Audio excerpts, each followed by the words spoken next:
As soon as I opened my eyes, I heard the heavy breathing of a woman next to me. That breathing was faint and intermittent, carrying a visible tremble.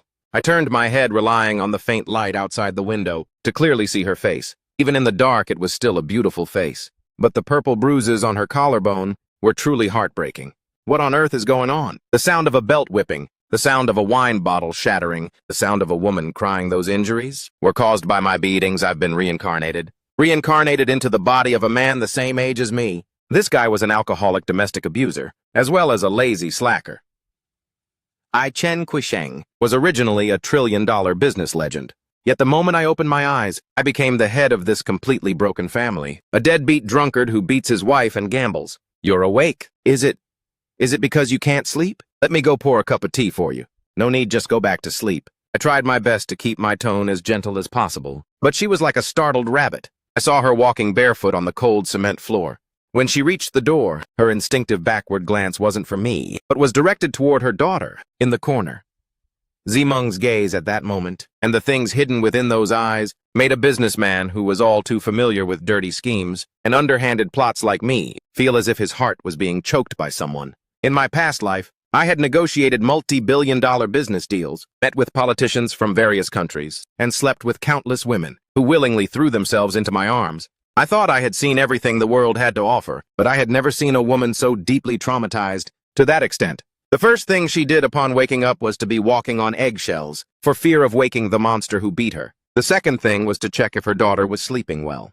I sat up and rubbed my temples, as memories kept flooding back. He was addicted to gambling, and whenever he lost, he would beat his wife. Shut the hell up. This bitch dares to ruin my good business. During the worst beating, Zimeng was bedridden for 3 whole days, yet she still had to force herself up to cook for him. He loitered around all day doing absolutely nothing useful. The entire family relied on Zimeng's fruit stall, at the market earning 3,000 RMB a month, all of which was extorted by him to burn away on gambling. After losing everything, he'd come home and continue the beatings. He didn't even care about his daughter, leaving Qian with a high fever of 39 degrees. While sitting at the gambling table, he answered the phone and just threw out a line. I'm playing cards. Notify me when she's dead.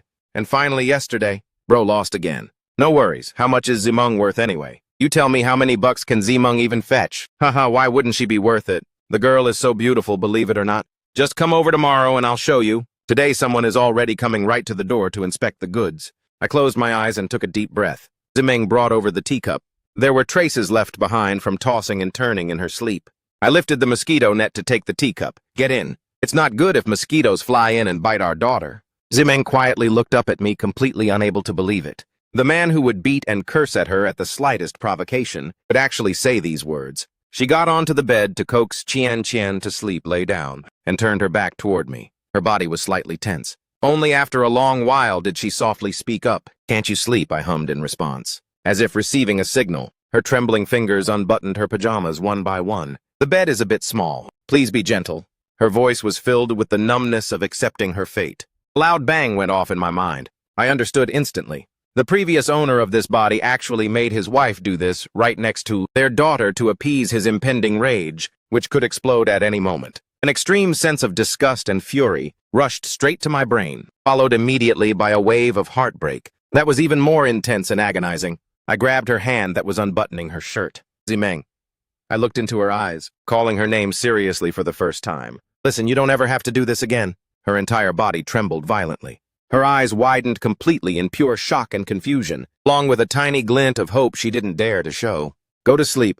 I will give you and Qian a much better life. As the words left my mouth, the plan in my heart became crystal clear. Just as dawn broke, I woke up.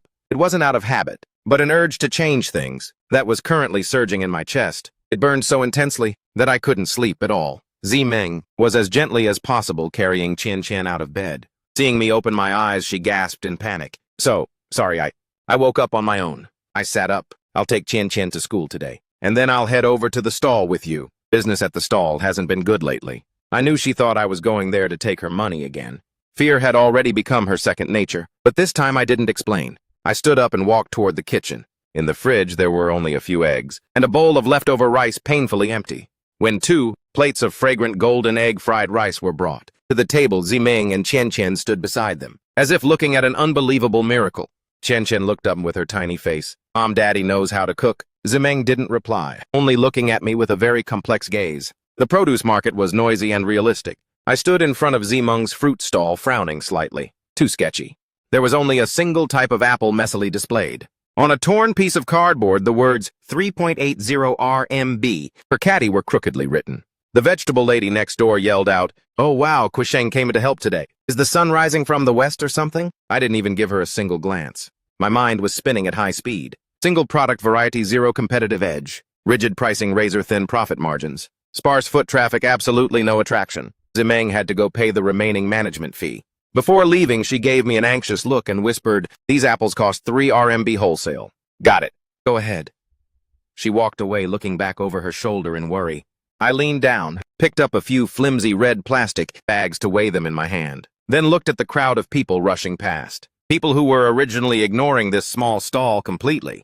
A strategy to boost demand immediately formed in my head. I ripped a piece of cardboard from a power box, picked up a marker from the ground, and wrote 2 large lines. Then without hesitation, I tore down that 3.80 RMB sign and placed the new sign in the most visible spot. The neighbor auntie looked at me with pity. 20 RMB a bag, take as much as you want. Chen Quishing has your brain completely rotted from alcohol. Selling like this will make you lose even your pants. I slowly stood up and smiled at her. Auntie, business can't just be calculated by weight. What I need isn't to see how much profit 1 bag of apples makes, but to clear out the stock and recoup the capital in the shortest time possible, to completely revive this dying stall. The new sign quickly showed its effect. A middle-aged man stepped closer. "Boss, 20 RMB a bag. Take as much as I want for real." "They aren't sour, are they?" I casually picked up an apple, deftly sliced it open, and handed it to him. "Give it a taste, uncle. You'll know if it's sweet once you try it." After tasting it, he didn't say a word, grabbed a bag and began stuffing them in. He wished he could stuff it until the bag exploded. I smiled calmly. "As long as you can carry the bag away, those apples are yours." These words were like opening a floodgate. The crowd instantly swarmed and packed the place. 20 RMB wasn't a lot, but those words, "as you want," had immediately triggered humanity's most primal instinct. The smile on the neighbor auntie's face suddenly stiffened. Her mouth fell wide open as she watched the crowd scrambling and the supply of apples depleting rapidly. The scale in her hand dropped and she didn't even bother to pick it up. After paying the fee, Zimeng walked back with a heart full of anxiety. From afar, she saw her stall being swallowed by the crowd, and she was so scared that her face turned pale. She thought I had caused trouble again.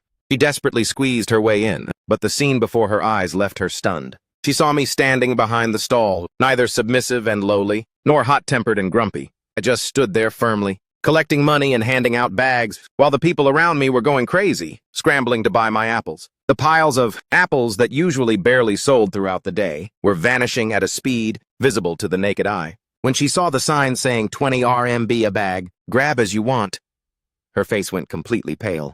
"Are you crazy? 20 RMB for grabbing as they want? We're going to lose a fortune. Don't worry, I've calculated it all. Those plastic bags can at most hold 2.5 kilos.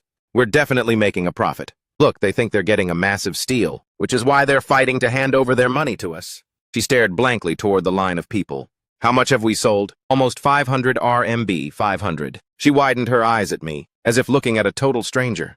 The apples in the crates were almost running out, yet there was still a long line waiting behind. I asked her if she wanted to restock. The people waiting in line immediately shouted out, "Boss, hurry up and go get more stock." Zimeng hurriedly made a phone call following my lead. She directly ordered a whole truckload of goods from the supplier. Old Lee drove over and witnessed this scene, unable to help but click his tongue in admiration. It was almost time to pick up Chen, and over half a truckload of apples had been sold. Old Lee counted on his fingers and exclaimed in shock, "Good grief, you must have sold over 500 kilos today." Zimeng couldn't believe her own eyes. "How much is the revenue?" "Around 4,300 RMB.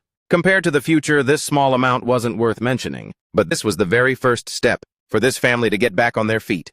Zimeng was dazed. In the past, it was hard for her to earn this amount in a whole month. After packing up the stall, I took Zimeng to buy groceries. Fish meat and spare ribs cost nearly 300 RMB. Zimeng's lips parted, but she didn't say anything. I knew she was anxious about the money, but today we absolutely had to celebrate. After picking up Chen, the little girl saw my hands full of food and cheered and danced around. "Daddy, are we going to have a big feast?" "That's right, we have sweet and sour fish and braised pork ribs." I leaned down and nuzzled the tiny face of my daughter.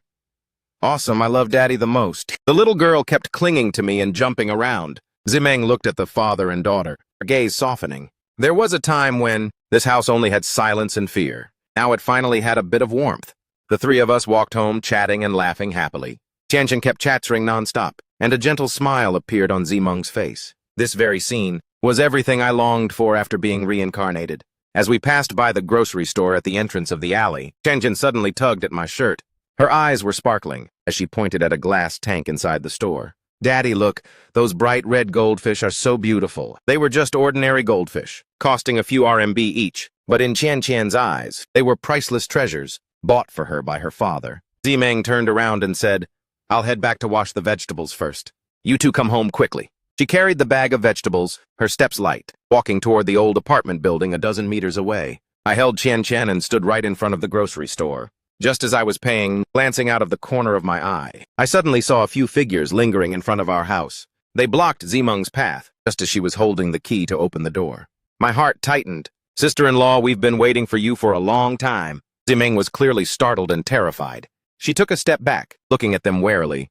"What do you guys want?" The blonde guy stepped closer with a smirk on his face. "Just here to give sister-in-law a little reminder. Your husband, Chen Quisheng, had a massive losing streak at the gambling table last night, so he put you up as collateral to clear his debt. For our boys here to have some fun." Zimeng's body staggered and the bag of vegetables in her hand fell to the ground. Her face instantly turned deathly pale, and her entire body felt as if all its strength had been drained. I quickly rushed over. Zimeng had already turned around, leaving her back facing those thugs, facing toward where I was approaching. The color on her face had completely vanished, leaving only tears silently pouring down. She looked at me, looking at me holding our daughter and carrying the goldfish tank, walking over like a good father. My lips trembled, as if wanting to say something, and then I heard her voice. "Chen Quisheng, you spent a whole day and night acting out this play, just to make me jump into this fiery pit. By myself, is that it?" She suddenly crouched down, picked up the bag of groceries that had just fallen to the ground, and used all her might to throw it hard at me. "I hate you, I want a divorce." The bag of groceries hit me and scattered all over the ground. Tiantian was frightened, let out a gasp, and wailed loudly, "Mommy, don't hit Daddy." Before I could even open my mouth, Zimeng turned around to rush inside the house, but she couldn't get in. The triangle-eyed thug had grabbed her wrist. "Sister-in-law, don't be in such a hurry to leave." He reached out to grope her with a nasty grin. "Your husband signed in black and white. Today you have to come with us." I saw Zimeng frozen in place. The fear on her face was even deeper than before. At that moment, something inside my heart exploded. Let go of her. As my cold voice rang out, it carried the authority forged from 15 years of ups and downs in the business world. These thugs had never seen such a commanding aura before. A slap landed squarely on the triangle-eyed guy's face. He stumbled back a few steps, the corner of his mouth splitting open. His lackeys were stunned, everyone completely frozen in shock. "Beat him to death for me?" He snapped out of it and rushed forward like mad. All of them charged together. I leaned sideways to dodge and threw a kick right into his stomach. He let out a pathetic shriek and flew backward, hurling up on the ground, dry heaving. The remaining three rushed up while cursing. My movements were highly peculiar. Those were the combat techniques I had learned from my past life. Every strike and move was incredibly precise and ruthless. In less than a minute, all four of them were crawling on the ground. Behind me, I heard Tiantian raise her tiny fist, and the little girl shouted loudly, "Daddy!" "Keep it up. Beat up the bad guys." Meanwhile, Zimeng remained completely silent. I walked over to the triangle-eyed guy, stepping one foot onto his chest. I looked down at him. "Listen carefully. I've quit gambling. The previous debts are wiped clean. If you dare show your face here again, I'll beat you every single time." "Got it." He was still talking back. You owe money and won't pay. We'll call the police. Call the police." I let out a cold laugh. "Gathering for illegal gambling, with a massive pool of money, what crime is that? Do you need me to tell you guys? I have evidence right in my phone. Want me to call the police for you?" Their faces instantly turned pale. Sorry, Boss Chen, we were wrong. We'll get lost right now." "Hold on," I called them back. I turned my head to glance at Zimeng. She was still trembling. "Apologize to my wife now." Those guys were frustrated to death, but still had to bow their heads. "Sorry, sister-in-law." "Beat it." I kicked the triangle-eyed guy away. They scrambled and ran away, vanishing from sight. The world quieted down again.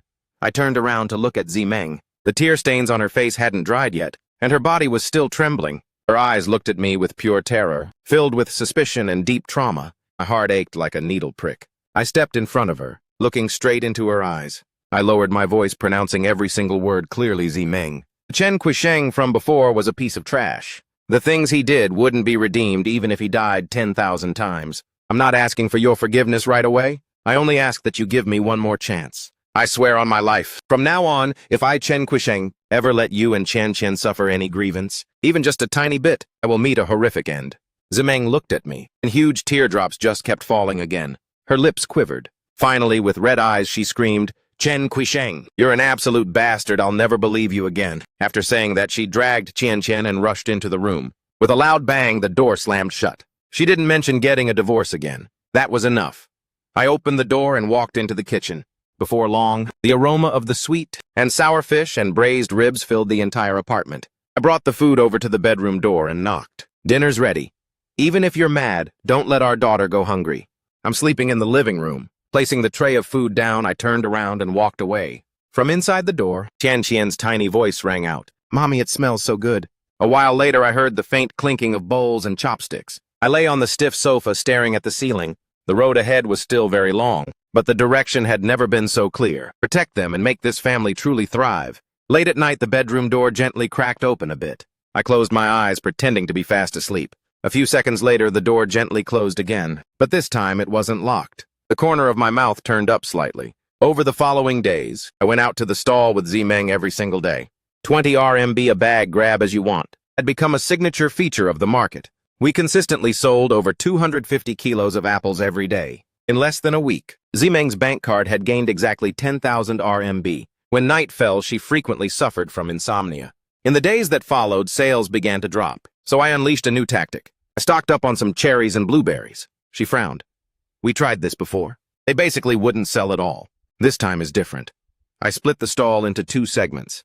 The budget tier at 15 RMB a caddy included apples and honey peaches. The premium tier at 25 RMB a caddy allowed a mix and match of cherries and blueberries. All the fruits were washed clean, sliced and boxed up. For an extra 1 RMB, they got unlimited yogurt. For another 1 RMB, it came with a bonus caddy of apples. The stall was clean and neat, standing out exceptionally well amidst the messy produce market.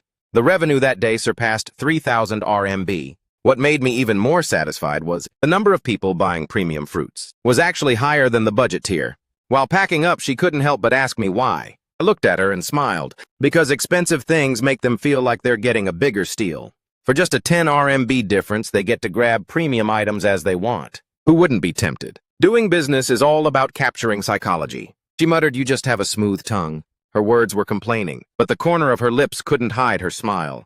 This week, we made over 10,000 RMB again. The way she looked at me began to gradually regain its spark. That day, when picking up Qian Qian and heading home, I saw a man dressed in a neat suit standing at the door. It was Zimeng's older brother, Zihai. Zimeng happily ran toward him. Zihai glanced at me, his gaze sweeping over like a razor blade. Little Chen, go buy a pack of cigarettes with me. I knew he had something to say. Walking over to the parking lot, he pointed at a BMW. This car costs over 200,000 RMB. What do you think of it? It's decent. He pulled out a bank card and slapped it into my hand. There's 200,000 RMB in here. The car is yours too. Divorced Zimeng tomorrow. She belongs to our family. The car and the money belong to you. From now on, we're even. Hearing what Zihai said, I shook my head. Brother, I am no longer the man I used to be. A leopard can't change its spots. Zihai's face suddenly turned cold. Zimeng is the crown jewel of our family. What kind of life did she have to live because of you? Drinking and gambling, are you even worthy of her? If you think the money is too little, just name your price. The anger in my heart flared up. I knew he was cursing my past self, but these words were still incredibly harsh. Give me a few more months. You are not even worth an ant's time. He interrupted me. A country bumpkin who came to the city. Do you really think that graduating from college makes you a city person? If Zimeng hadn't been blind back then, what kind of trash would you even be? People like you just want to climb the social ladder to get a piece of the pie, right? Marrying a beautiful wife gives you a lot of face, doesn't it? Are you even worthy? I clenched my fist tightly, then slowly let it go. My peasant background made his family lose face. I looked straight into his eyes, saying every single word clearly. But don't use money to throw at me. You can't afford it. In 3 months, I can make 1 million RMB. When that time comes, then come and talk to me. Zihai was stunned for a moment. Then immediately after, as if he had just heard the biggest joke in the world, he burst into laughter. I didn't bother to pay attention to him anymore, turning around to walk back. When I got home, Zimeng came out to greet me, her eyes full of worry. Are you okay? I'm fine, your big brother was just encouraging me. I smiled and lied. She didn't believe it, but she didn't ask further. Zihai stayed over to have a meal. At the dining table, he scanned the old furniture in the house, frowning. You're still keeping this piece of trash stuff. Aren't you afraid people will laugh at you? Just as I was about to open my mouth, Simong gently tugged my shirt from under the table. She spoke softly to her big brother bro. Guisheng has really changed lately. He helped me come up with a lot of ideas, and has made some money too. Zai Hai let out a cold snort and didn't reply. Right at that moment, his phone rang and he picked it up. His face immediately changed color. What President Liu isn't satisfied with our marketing strategy. Didn't we agree to review the draft today? The voice on the other end of the line was very urgent. Sitting nearby, I could also faintly hear it. After reading the proposal, President Liu complained that it was too outdated. All that crap about enjoying life and a masterpiece for generations. He said customers nowadays no longer buy into this kind of stuff anymore. In the final 3 hours, he wants to personally discuss it with you. If you can't fix it, the entire planning fee for this project will be completely cut, and even your position will be hard to keep. Zihai hurriedly pulled out his laptop and began humbly negotiating with the client. The other party demanded that it must highlight a premium positioning, while not appearing arrogant, have cultural depth, yet also appeal to the youth. I listened to a few sentences, glanced at his proposal. His thinking was completely off track. Premium real estate isn't about selling houses. It's about selling social status, selling resources, and selling the future. I said nothing, turning around to head back to the kitchen. By the time I brought the food out again, Zihai had disappeared. The laptop was still open, with the proposal left half finished. Big Brother went outside to make a call. Zimong was anxious to death. If this project falls through, he might not even be able to keep his job. I heard this real estate project is their company's most important project this year. Chen Chen suddenly looked up with her tiny face. Daddy, are you better than Uncle? Unless Daddy proves it to me. I smiled and sat down, moving the mouse, and directly selected Zihai's unfinished proposal. Select all and then delete completely. Are you crazy? Zimeng cried out in panic. He hasn't saved it yet. Even if he saved it, it's useless. His mindset is completely wrong. I didn't bother to explain. My fingers flew across the keyboard, and very quickly I became completely immersed in it. A new marketing proposal gradually took shape under my hands. High society operations logic, resource integration mindset, and step-by-step identity verification system setup. When Zihai returned and saw me sitting in front of his laptop, his entire body immediately blew up in anger. Who gave you permission to touch my laptop? He just wanted to help, Zimong hurriedly explained. What the hell does he know about real estate marketing? Zihai rushed over, about to throw a massive tantrum, but suddenly froze in his tracks. On the screen was an incredibly polished marketing proposal. But the next second, his eyes turned bloodshot. Where is my old proposal? Deleted. His entire body was shaking. Do you know how many all-nighters I pulled for that? But right at that moment, the phone rang. It was already time to submit the draft. He looked at the new proposal that was almost fully completed on the screen, his facial expression shifting back and forth rapidly. In the end, he gritted his teeth and hit send, then gave me a death glare. If this project falls through, I am not letting you off. Since the results weren't out yet, I picked up a glass of water and took a sip. Less than 10 minutes later, his phone rang again. He picked it up, listened to a few sentences, and the corner of his mouth twitched slightly. After hanging up, he looked at me with an incredibly complex gaze, then grabbed his laptop and walked straight out. I'm heading over to the company. I'll settle the score with you when I get back. I just smiled. I knew exactly what he was about to face. The content inside that proposal was absolutely not something a person at his level could explain clearly. Sure enough, not long after, my phone rang. It was Zihai on the other end, and his voice sounded a bit flustered. Chen Guisheng, can you come over to my company right away? President Liu insists on meeting the strategist behind this proposal in person. Send me your address, I'll drive over to pick you up. On the way to the company, Zihai drove extremely fast. The atmosphere inside the car was deathly silent. He didn't say a word, and I didn't bother to speak either. While waiting at a red light, his face looked incredibly tense. Finally, he blurted out, when we meet President Liu later. Keep your mouth shut and let me handle it. I glanced at him. So you can keep bullshitting and get exposed on the spot. His face turned bright red and he went silent. Then we walked into the guest room. An elegantly dressed middle-aged man stood up, pointed at the projector screen and asked me, Mr. Chen, this concept of a high society networking hub is brilliant. How exactly do we implement it? I walked up to the projector and told the assistant to flip to the operations page. I designed an identity verification system. First, property owners need to pass a screening process by the management board. Having money alone isn't enough. They must possess valuable resources for the high society community, such as a network of connections, elite skills, or social influence. Second, I propose retaining 30% of the housing stock as flexible accommodation spaces to invite top entrepreneurs, artists, and scholars for short-term stays, allowing the community to naturally boost its own prestige. Third, we will host monthly elite dialogue sessions. As long as we invite prominent figures in the industry, then non-residents, no matter how rich they are, won't be able to buy a ticket in. President Liu's eyes lit up, turning a house from a mere product into a golden ticket to join an exclusive club. He asked a few more detailed questions, and I answered them flawlessly, while several veteran planning experts beside him kept nodding in pure admiration. President Liu stood up, looking at me with a fiery gaze. The marketing director position is currently vacant. The annual salary is 500,000 RMB. Would you be interested in joining us? 500,000 RMB. I could feel Zihai's breath hitch for a moment. I smiled and shook my head. I still have to help my wife with the stall. For now, I'm not considering getting a job. President Liu was stunned for a moment. I continued, but there's something I don't know if I should say. Please speak. Your pricing for this real estate project is way too conservative. The atmosphere instantly froze. Zihai hurriedly tugged at my sleeve. President Liu narrowed his eyes. Mr. Chen, what do you mean, given the current market condition? Our pricing is already the highest in this area. If I'm not mistaken, the launch price you prepared is 85,000 RMB per square meter. Right, I paused for a moment. I suggest raising it to over 120,000 RMB. A collective gasp of cold air echoed through the meeting room in pure shock. Some people already began shaking their heads. President Liu said, Mr. Chen, perhaps you don't understand the market very well. In this area, anything over 90,000 RMB is extremely hard to sell. Currently, it is like that. I walked over to the window, pointing at the vacant land to the east of the project. First, the meeting minutes of the Development and Reform Commission last week mentioned strengthening the rail transit network in the eastern new town. Second, the new mayor, in his speech at the construction system seminar last month, emphasized shortening the travel time between the new development zone and the inner city. Third, the Planning Bureau website recently updated its land use map for the eastern area. The land east of your project has been changed from reserve land to transport infrastructure land. The meeting room suddenly became dead silent.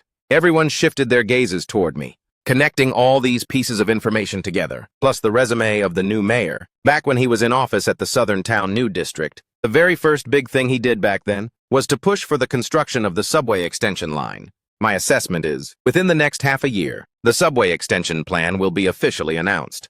There is a high probability that a station will be right east of your project. President Liu suddenly stood up. How sure are you about this? 70% sure, I said calmly. But even if it's only 50%, it's still worth the gamble. Because once the news breaks, housing prices will immediately surge by over 30%. Right now, you raised the price to 120,000 RMB. It might seem expensive, but compared to its actual value half a year from now, this is still a low price range. I looked toward President Liu. More importantly, once the subway news is out, the surrounding mid-tier residential projects will flood the market. If you still keep the price at 85,000 RMB, you will completely lose the competitive advantage and positioning of a high society networking hub. The wealthy won't want to be neighbors with office workers who have to cram into the subway. The guest room was completely silent. President Liu stared at me for a full minute, and then he made a phone call. Secretary Wang, contact Director Li at the planning department. Discreetly find out about the subway planning in the eastern new town. 10 minutes of waiting felt as long as 10 years. The phone rang. President Liu picked it up, and the more he listened, the more serious his face became. In the end, he only said one sentence. So it's confirmed. All right, I got it. He hung up the phone and looked toward me. Join my company as the Vice President of Marketing. Annual salary 1 million RMB. Will you come? A salary of 1 million RMB. I saw Zihai's face turn bright red, and his entire body stood frozen in place. I still shook my head. I have no interest in working for someone else. I want to spend more time with my family. President Liu looked at me for a long time, then gave a bitter smile. To each his own ambition. But for this project, I still want to hire you as a consultant. You can name your own fee. Each person has their own path. But for this project, I still want to invite you to do it. My former weight loss coach said. I looked over at Zihai. Actually, Planner Z's foundation is highly solid. He has already fully grasped the core ideas of this proposal. President Liu can just work directly with him. Zihai was stunned, looking at me with a gaze full of complete disbelief. President Liu thought for a moment and finally nodded. All right. Then this project will depend on you two. Walking out of the company, Zihai still felt like he was in a dream. He suddenly asked an annual salary of 1 million RMB, and you didn't even want it. The subway news. Did you really analyze that yourself? The information was right there out in the open, I said. The fruit stall at home can't do without someone. He fell silent for a few seconds, his voice trembling slightly. Do you even know what a million RMB represents? I risked my life for 8 years just to reach half of that number. If this deal succeeds, you will be the MVP of the company. I patted his shoulder. The road ahead will be much wider. I got into the car and drove off. Through the rearview mirror, he was still standing, frozen in place, staring at my back, as I left for a very long time without moving. During dinner, Zihai came over again. I proactively raised my glass using tea instead of wine. Big brother, for the scumbag things I did in the past. I solemnly apologize. Zemeng was caught off guard, her chopsticks stopping midair. I knew what she was thinking. The old Chen Quisheng only knew how to act like a tyrant. When did he ever know how to apologize to anyone? Zihai looked away with a bit of awkwardness. Zemeng looked at him and then looked at me, suddenly speaking up, bro. Did you say something again? I smiled. Big brother was just reminding me to be more driven. Zemeng put down her chopsticks and looked at Zihai seriously. Bro, I chose this man myself. I walk this path myself. No matter how bitter it gets, I will bear it on my own. If you guys really want what's best for me, then stop saying things that make me uncomfortable. Under the light, there was a stubbornness in her eyes that had decided not to look back. Zihai raised his glass and downed it in one gulp. He let out a sigh, said nothing more, ate quickly, and then left. After seeing him off, I turned around and Zemeng was looking at me. You are very different today. Different in what way? I can't really explain it either. She tilted her head. It's just feeling like a very long nightmare has finally truly ended. Late at night, I was setting up the bedding on the living room sofa as usual. Zemeng walked out of the bedroom holding a blanket, stopping when she reached the door. She turned her head to look at me. Are you addicted to sleeping on the sofa? She smiled, pursed her lips, and turned around to walk into the room. The door was left open. Early the next morning, Zemeng took Chen Chen to check out a new kindergarten. I stayed home to check the books, calculating the next step. Near noon, the phone suddenly rang. As soon as I picked up, I heard Zemeng's sobbing voice. With chaotic noise in the background, Quisheng, come to the city people's hospital right now. Chen Chen, Chen Chen. She suddenly couldn't breathe, and right now she's in the emergency room. My brain went completely numb. I dropped everything, rushing straight out the door. At the hospital, the members of the Z family were already all present. My father-in-law, Zi Zhengqi, fumed with rage the moment he saw me, walking over Chen Quisheng. Look at how much you have neglected that little girl. The doctor said this illness should have been detected early. The nurse hurriedly stopped the family members. Please, keep quiet. My mother-in-law Gumong approached with bloodshot eyes, her voice trembling. The doctor said it's idiopathic pulmonary arterial hypertension, a rare disease. The medicine being used now is only for temporary maintenance. It requires a specific targeted medication. The imported kind costs over 100 million Vietnamese dong per month. Moreover, it has to be taken long-term. My heart felt as if it were being choked by someone. Pulmonary arterial hypertension. How could that be? Zemeng threw herself into my arms, crying so hard her entire body was shaking. The doctor said she probably had it for a long time. The symptoms weren't clear, and it's all because I didn't pay attention. Sometimes the little girl said she was tired, and I just thought she was exhausted from playing too much. What's the use of saying all this now? Zhenqi's voice grew cold. Treating illnesses requires money. Targeted medicine costs over 100 million Vietnamese dong a month. Can you guys even produce that? Gumong looked at her daughter Zemeng. Listen to your mother's advice, get a divorce. Once you divorce, the Z family will handle Chan Chan's medical bills. Zemeng suddenly snapped her head up. Mom, what are you even saying? Do you still want to follow him and suffer? Look at the child. Gumong also burst into tears. This medicine cannot be stopped. If stopped, her condition will deteriorate very quickly. Zemeng stared blankly at the tightly closed door of the emergency room, her tears streaming down relentlessly. But she wiped her face hard, standing up straight. Mom, I've already said it. I chose this man myself. I walk this path myself. No matter how hard or bitter it gets, we will carry the burden on our own.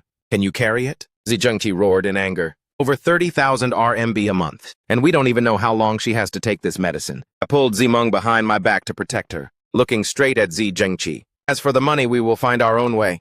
No need for you to worry, father. Find a way.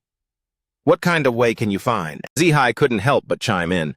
A job with 1 million RMB annual salary. From Director Liu, and you rejected it. Right now I have my own ways. I interrupted him. Chen is our daughter. We will take full responsibility until the end. Zhenqi stared dead at me for a very long time, then suddenly let out a cold laugh. Fine. You sure have backbone. Then you two go right ahead and carry it yourselves. Let's go. All the members of the Z family left. Zemeng leaned against my shoulder, sobbing bitterly, her shoulders shaking uncontrollably. Don't be afraid. I gently patted her back. I'm right here, but the medical bills... She looked up with tear-filled eyes. A whopping 30,000 RMB a month. Money is not an issue. I looked out the window. You just take good care of Qian Qian. Leave everything else to me. At the payment counter, I looked at the bank card in my hand. Inside was the money we made by sleeping late and waking up early, scrimping and saving every single penny. But I knew, to cure our daughter's illness, this amount of money was still nowhere near enough. In my past life, I could build a trillion-dollar empire from scratch. In this life, for this family, I must make enough money immediately. In the hospital hallway, I frantically searched through my brain, recalling every memory of how to make quick cash. Stock derivatives were too slow. Antiques carried too high a risk. Stone gambling required intermediary channels. Right at that moment, an extremely classified memory suddenly became crystal clear. The virtual horse racing section of a certain underground casino had a loophole regarding prize advance payments. Someone once exploited it to sweep away over 2 million RMB in just 3 days. It wasn't until the website audited its books that they discovered the anomaly. The principle behind this loophole wasn't complicated, but it required the timing of execution. To be extremely precise, to stimulate players to place bets, this website. When a virtual match entered its final 30 seconds, the system would use real-time odds to advance the prize money likely to be won, displaying it as the user's available balance. The catch lay in the fact that, within these final 30 seconds, if the user used this phantom balance to bet on other matches that were about to end, the system would actually approve the verification. As long as one operated correctly, they could use a tiny amount of actual capital to leverage that phantom funds by over 10 times, executing a chain of combo bets. Once all the matches were settled, as long as the final round won, the profit would become real cash. The profit would be real cold hard cash. Simply put, it's just like in a casino. You place a 100 RMB bet, and before the results are out, if you are about to win, they will advance you 1,000 RMB in chips and say that this could be yours. You immediately turn around and use that 1,000 RMB in chips to place a bet at another table and win. The casino ultimately has no choice but to pay up. Moreover, I happen to know the exact operating time frame of this loophole, along with its activation conditions and how to bypass the risk control system. Most importantly, at this current moment, absolutely no one else knows about this loophole yet. I glanced at the clock in the hospital hallway. 2:20 p.m. I turned around and walked briskly away from the inpatient ward. Near the hospital, there was a dingy old net cafe. The air was thick with smoke. I opened a PC in the most hidden corner, logging into a website that looked just like a normal sports news site, but I knew the secret entrance. After 3-page redirects, I finally entered a primitive interface, a website with only text and simple animations. Lucky horse racing, a virtual horse race every 3 minutes. I took a deep breath. Step 1. Register a new account using a randomly generated username. Step 2. Deposit money. This website supports a few payment gateways via third parties that are quite discreet. I chose to split the deposits into small, scattered amounts. 5 minutes later, 5,000 RMB of seed capital was in the account. Account balance 5,000. 2:40 p.m. The first virtual horse race begins. I bet 1,000 RMB on horse number 3, odds 2.5. The simulation match reaches its final 40 seconds. Horse number 3 catches up from 5th place to 2nd. At this moment, in the bottom right corner of the system interface, my available balance suddenly jumps. From 4,000, it changes to 5,500. The system has taken the 1,000 RMB bet, plus the 1,500 RMB potential profit that could be won, and added it in advance. But I still didn't make my move. This is just a normal display, not the loophole yet. The match ends. Horse number 3 wins by a narrow margin. Actual settlement profit 1,500. Account balance 6,500. The second match at 2:45 p.m. I place a 2,000 RMB bet on a forecast win, predicting the top 2 horses to finish. The odds are 3.2. Final 30 seconds. The system displays the advanced profit once again. My balance jumps from 4,500 to 11,400. 4,500 plus 2,000 multiplied by 3.2. The critical moment is here. When the match has only 25 seconds left, I quickly switch to another virtual soccer match that is about to end on a minor market. I use that entire 11,400 balance to place a bet. In the final 5 minutes, the odds for a goal to be scored are 1 to 8. The system successfully confirms it. Bet successful. That loophole really exists. It treated the projected profit as actual capital that can be used. My heart begins to beat faster. The horse race ends. Forecast win pays out, bringing in a profit of 4,400. The 89th minute of the soccer match, the virtual player unleashes a shot that tears into the net. Profit 20,520. The account balance instantly changes. Plus 4,400 and 20,520. The total is 26,920. In less than 10 minutes, 5,000 turned into 27,000. But I didn't stop. I know this loophole can be exploited continuously. As long as I perfectly time the final 30 seconds of each match, the compound windows will act just like a rolling snowball, causing that phantom capital to increase exponentially. Even if I lose, I'm only losing that phantom capital. Round 3, round 4. My hands fly across the keyboard and mouse. My eyes are glued to 3 different windows at the same time, each counting down a different match. Every single move must be precise down to the exact second. 3:21 p.m. I complete the final round of operations. The final account balance on the screen is 726,800. Using just 5,000 RMB. Within a single hour within just 1 hour, it has already brought back a profit of more than 140 times. I leaned back in my chair, staring blankly at the numbers on the screen. My sweaty palms pressed the withdraw button. The website notified me that a large withdrawal requires manual review, and the money would hit my account within 2 hours. I cleared all my browsing history, shut down the computer, and stood up to leave. Stepping out of the net cafe, the sunlight was a bit blinding. I raised my hand to shield my eyes and took a deep, deep breath. 720,000 RMB for Changqian's illness. It's still way too little. To completely cure her, we need much more than this. But I know, very soon someone will come to deliver money to me. As I pushed the ward door open, I could already hear the cold voice of the nurse. Mrs. Xu, there is only a 5,000 RMB deposit in the system. Today you must pay the full amount. Otherwise, we cannot continue with her. Examinations and medication. Xu Ming was on the verge of tears. That's impossible. My husband just went to pay 10,000 yuan an hour ago. But when she saw me walk in, her voice suddenly stopped. Where is the money? Where is that 10,000 yuan? You only paid 5,000. I looked into her eyes.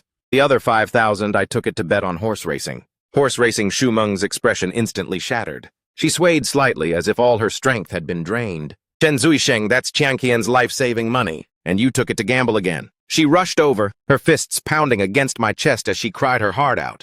Are you even human? What about your oath? The nurse standing nearby shook her head and sighed, her eyes filled with utter contempt. I grabbed her wrists and lowered my voice. Meng, listen to me. I won with that 5,000. The money will hit the account within 2 hours of withdrawal. Changqian's hospital fees are temporarily sorted out. She stopped and raised her head, looking at me with eyes of absolute despair. You're starting again. Starting to lie again, aren't you? Her finger pointed at me, trembling violently. You know very well that I hate you most for... What about your oath? I remained silent. At this point, saying anything would just sound like an excuse. Give me 2 hours. I let her go, looking towards my pale daughter on the hospital bed. In 2 hours, I will bring the money back. With that, I turned around and left. Behind me was her despairing, stifled crying. When I returned with the hot porridge, Xu Ming was slumped by the bed looking like she had fallen asleep, but her trembling shoulders gave her away. Changqian had woken up. Her tiny body was covered in IV tubes. Seeing me, she forced a weak smile. Daddy, Changqian is very good. I bent down and gently touched her tiny face. Daddy will definitely defeat this illness and take you to the most fun amusement park, to eat cotton candy even bigger than the clouds. Changqian's eyes lit up. She said softly, I want to be with Daddy and Mommy forever. Xu Ming raised her head, her eyes completely bloodshot. She looked at her daughter's pleading eyes, then looked back at me, and finally let out a long, exhausted sigh. Taking the bowl of porridge, she said, Go handle your things first. Her voice was extremely hoarse. I've got it covered here. I knew this was the absolute last chance she was giving me. I glanced at my watch as I stepped out of the ward. I didn't look back. I left the hospital, preparing to head to the bank. A black Mercedes-Benz suddenly blocked my path. The car door opened, and 2 expressionless men in black suits stepped down. Mr. Chen Boss Gu invites you to get in and have a chat. They sure move fast. I nodded and got into the car. The interior was incredibly spacious. A man in his 40s, wearing a finely tailored suit, was sitting opposite me. His facial features weren't menacing at all. He actually looked quite elegant. Gu Weidong. In my past life, I had dealt with him quite a few times, and we had even collaborated. Chen Zuisheng. He raised his eyes to look at me. Nice skills you got there. That crappy system of mine, I hired 8 programmers to watch over it. For 3 years, there hasn't been a single mistake. The moment you made a move, you poked a massive hole in it. Now tell me, how did you find out? I leaned back in my chair, meeting his gaze. Boss Gu, you run a casino, but you're afraid of people winning money. Huh. The system having a loophole is your problem. I won the money with my own skills. What, you want to renege on your debt? Gu Weidong narrowed his eyes. Over 700,000. Gu Weidong, I'm not that petty. He smiled. You can take the money. But you can't just leave without paying a price. I knew he was testing my background. In my past life, I knew him like the back of my hand, but right now I couldn't show all my cards just yet. I smiled. Fair enough. I won't take your money for nothing either. How about I give you a piece of news as a gift? Gu Weidong raised an eyebrow. Let's hear it. It's about your old man, the elderly Mr. Gu Changgeng.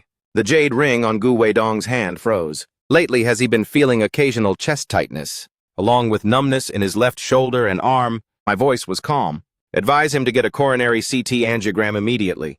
Focus on checking the mid-segment of the left anterior descending artery. Regular physical checkups. Won't detect non-calcified atherosclerotic plaques. Gu Weidong's pupils contracted slightly. He stared at me for a few seconds, then immediately made the phone call. Director Wang, please arrange an emergency heart examination for my old man. Yes, right now. A coronary CT focus on the left anterior descending artery. Correct. The space inside the car fell into silence. 40 minutes later, the phone rang. Gu Weidong picked up, his expression changing drastically. After hanging up, the way he looked at me had completely changed. The left anterior descending artery is severely stenosed by over 85%. A little later and his life couldn't have been saved. Chen Zuisheng, who on earth are you? That's not important. I met his gaze. My money and my safety will soon be cleared. On my turf. Gu Weidong stared intently at me. No one can touch you. But someone. Like you wouldn't take risks just for a mere 700,000. You still have something left unsaid, don't you? Sharp as expected. There is indeed one more piece of news. I looked into his eyes. It's about a woman you've been searching for over 10 years. And still haven't found. Along with a child. Whose existence you probably don't even know about. Gu Weidong suddenly sat up straight. His elegant demeanor completely vanished. His eyes filled with utter shock. What did you say? She married a high school teacher in Suzhou. Living a very quiet life. I lowered my voice. She has a daughter whose 7th birthday is on June 17th. Gu Weidong's face turned pale, his fingers trembling slightly. That day, that age, speak, what do you want? His voice was hoarse. 5 million RMB. And this information belongs to you. Ah Chang, transfer the money immediately. Gu Weidong turned around and ordered. 10 minutes later, my phone buzzed. A notification showed that the money had hit my bank account. I sent the detailed information that I had prepared on my phone to him. Deal done. I opened the car door. My daughter is at the hospital. She needs peace and quiet. Absolutely do not let any trouble find its way to our door. Gu Weidong nodded decisively. As for the hospital, I will arrange the best resources. The car door closed. As the Mercedes-Benz drove away, I stood at the hospital entrance. There was already 5,720,000 RMB in my card. Zhengqian's hospital fees were now fully covered. I gripped my phone tightly and strided into the hospital building. I rushed into the ward at top speed. Pushing the door open, Xu Meng wasn't there. My father-in-law, Xu Chengqi, was sitting by the bed. His face looked grim. Our own child gets this sick. While the daughter is like this, a father like you just runs around everywhere. I didn't even bother to pay attention to him walking over to the bed. I touched Qianqian's forehead, asking her softly, "Where is Mommy, sweetie?" Mommy said she had things to do and asked Grandpa to watch me. Xu Zhengqi snorted coldly. The two of you, husband and wife? Both run off just as fast as each other. Haven't seen either of your faces for hours. My heart tightened. Shuming would absolutely never abandon Qianqian at a time like this. It's already been hours. I immediately called her, but no one picked up. Xu Zhengqi also realized something was wrong. Why isn't Meng Meng picking up the phone right now? From the hallway came the cursing voice of the cleaning lady. These godless jerks putting up illegal surrogacy ads again. Inside the restroom. They actually dare to make this kind of money. Surrogacy. A terrifying thought instantly flashed through my mind. Shuming wouldn't. No way. She wouldn't be that foolish. But in the next split second, I recalled her stubborn look with her bloodshot eyes. She would do it. She really would do it. I turned around and rushed out of the ward. Where are you going? The hospital is still nagging us to pay the fees. Xu Zhengqi shouted from behind. I already paid the hospital fees. Dad, watch over Qianqian. I ran like mad towards the women's restroom, completely ignoring the screams from inside. I kicked open every single stall door. In the third stall, there was a phone number printed on the wall. Guaranteed. Boy recruiting surrogates for high pay. 300,000 RMB paid up front. I dialed the number immediately. I'm looking for a surrogate. I lowered my voice, speaking in a cold and decisive tone. I need a child urgently. Money is not an issue. The woman on the other end of the line asked warily, Sir, you have the wrong number. Stop faking it, I sneered. My wife can't conceive. I want a baby boy, preferably with a chosen gender. Silence for a few seconds. The other party's tone instantly became enthusiastic. Boss, you're really well informed. We can absolutely make that happen. But about the price? Money is no object. I interrupted, but I want to pick the person. I don't want someone who has done surrogacy before. I want someone completely new. Preferably someone who has never given birth. Young, healthy, and with good genes. A newcomer isn't available right now. The other party sounded a bit put out. Is there really none? I raised my voice. The other party was clearly taken aback. How did you know I have a fresh batch? I said coldly. Send me the address. I'm coming over to take a look now. If I'm satisfied, the price will double. Double? His voice trembled. Boss, are you for real? I'm in a hurry. I glanced at my watch. I'll be there in 20 minutes. Keep that new arrival for me. If she has already signed the contract and started the process, then consider this deal off. Not signed yet, she just finished the preliminary checkups. Boss, just come on over. We'll be waiting for you. Hanging up the phone, I rushed out of the hospital and hailed a taxi. Driver, get to this place quickly. At the same time, I called the police, giving them the address in a hushed voice, stating that there was a suspected illegal surrogacy ring. 20 minutes later, I stood in a dilapidated urban village, finding an old building with a domestic helper agency sign posted on it. Going straight up to the 3rd floor, the door was left slightly ajar. A heavily made-up, middle-aged woman was eyeing me. Are you that boss? Where is the person? I walked straight inside. Heading into the lounge, the woman followed me with a flattering smile. This lady has pretty good conditions. 28 years old, has given birth to a daughter. Natural birth, good health. She needs money urgently, so the price is highly negotiable. Pushing the door open, Shu Meng was sitting on an old sofa, her hands tightly gripping the hem of her clothes. Her face was entirely pale. Seeing me walk in, her eyes suddenly went wide and her whole body froze. This is the one? I observed her casually, as if inspecting a piece of merchandise. Stand up and turn around for a bit. When she stood up, her face even showed a hint of terror. What do you think, boss? The woman said flatteringly. Her figure and looks are all great. And she even has a bachelor's degree. I walked up in front of Shu Meng, looking at her face. She's this skinny, will she be able to give birth to a boy? The matter of giving birth to a boy or a girl, we can't guarantee 100%, but we can perform screenings. The woman explained hurriedly. I want to be certain that it must be a boy. I said coldly, I can pay extra money. But if it turns out to be a girl, you guys must take full responsibility. Boss, this bet is too large. High risks mean high profits. I turned back around to stare at that woman. I'll take this person. Name your price. Let's sign the contract right now. I'm taking the person with me now. That woman was stunned. Boss, I want to rush this process. I pulled a bank card out of my pocket. Money is not an issue, but I must take the person away immediately. The middle-aged woman rolled her eyes. Boss, this doesn't fit the regulations. If you take her away, and what if? Then call the person who has the authority to decide to come here. I stared intently at her. Or do you guys simply not have the final say at all? The woman's expression changed. Boss, please wait a moment. She stepped out of the room and pulled the door shut. As soon as the door closed, Shu Meng immediately rushed over and grabbed my arm tightly. Are you crazy? Get out of here quickly. We leave together. I squeezed her hand. Trust me. The sound of footsteps echoed outside and the door was pushed open. The middle-aged woman returned, followed by 2 burly men and a middle-aged man wearing a suit and gold-rimmed glasses. Boss, this is our President Chen. President Chen sized me up from top to bottom. I heard this boss here is in a hurry to take the person away. Then name your price. 800,000 RMB for the package deal. Guaranteed to be a boy. You can pay a 500,000 RMB deposit up front. I'll transfer the money right now so I can take the person away. The remaining amount will be paid after confirming the pregnancy.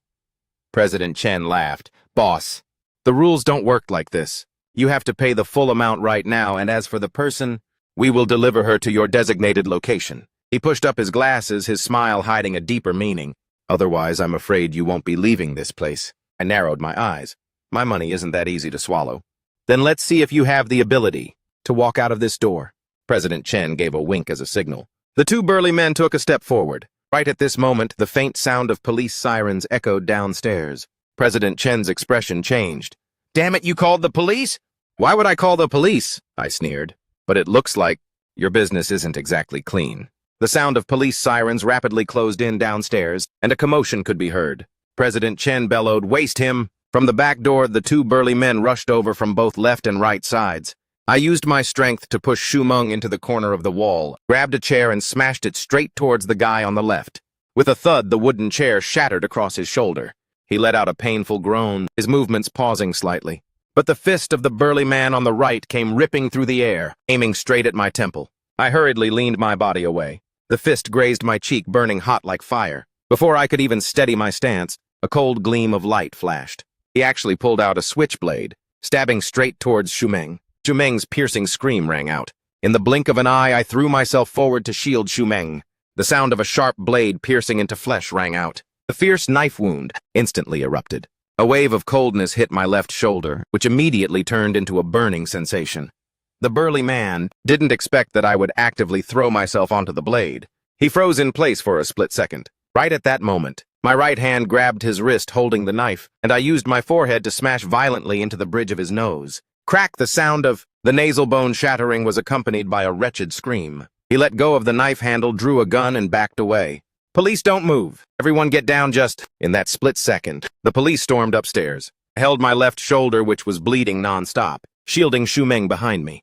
I raised my right hand. "Officer, we are the victims." The guy named Chen, who was sprawling on the ground, still wanted to struggle, but the police rushed over and pinned him down tightly. A young officer saw me covered in blood and immediately shouted into his walkie-talkie, "We have an injured person here, need an ambulance." Shumeng rushed over, her trembling hands pressing around my wound, her tears streaming down. Her voice choked up. You're bleeding." "So much blood."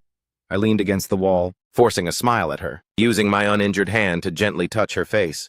"It's fine, it's just a surface wound. As long as you're okay, that's all that matters." By the time we stepped out of the police station, the sky was pitch black. Shumeng gripped my arm tightly, her cold fingertips trembling slightly. Walking to a deserted spot, she stopped, looking up at me with a face covered in tears. "How did you know I was there? How dare you come alone?" I raised my hand to gently wipe away her tears. "Because you are my wife. And Qianqian is our daughter. Even if the sky falls, I'm right here. Don't worry, I already paid Qianqian's hospital fees." Shumeng threw herself into my arms and sobbed bitterly, as if wanting to vent all her fear and grievances. I held her trembling body tightly, letting her tears soak through my shirt. The night sky was indifferent, but the darkest moment had passed. Back at the hospital, the nurse treated my wound. The knife stab on my left shoulder required over 10 stitches. The doctor said that if it had gone just a bit deeper, it would have hit a nerve. After the bandaging was done, I told Shumeng to go back to the ward to check on our daughter first. She hesitated slightly, but having been away from our daughter for too long, her heart wasn't at peace. In the end, she still nodded. I sat on the chair in the treatment room, letting out a sigh of relief. Just as I was about to stand up, my phone rang. It was a notification that money had hit my bank account. Gu Weidong's side had just transferred another sum of money. They said it was a medical support fund for Qianqian. I glanced at the amount. This was now more than enough. When I pushed open the ward door, Shu Hai was standing and making a phone call at the end of the hallway. Seeing me, his face darkened. He hung up the phone and walked over this way. "Chen Zuisheng," he lowered his voice. "Where did that newly paid 500,000 RMB deposit for the medicine come from?" "Electronic horse race betting," I replied. He stared intently at me for a few seconds, then let out a cold sneer. "Chen Zuisheng, you've been gambling for so many years and never brought home a single penny. Now that the kid is sick like this, you suddenly managed to win this much money." I didn't reply. "I think you probably went to borrow it from Liu Xingrong, didn't you? Before you acted all noble and refused to take it, and now you turn around and go groveling to borrow money. Let me tell you, don't you dare involve the Shu family in this 1 million RMB debt."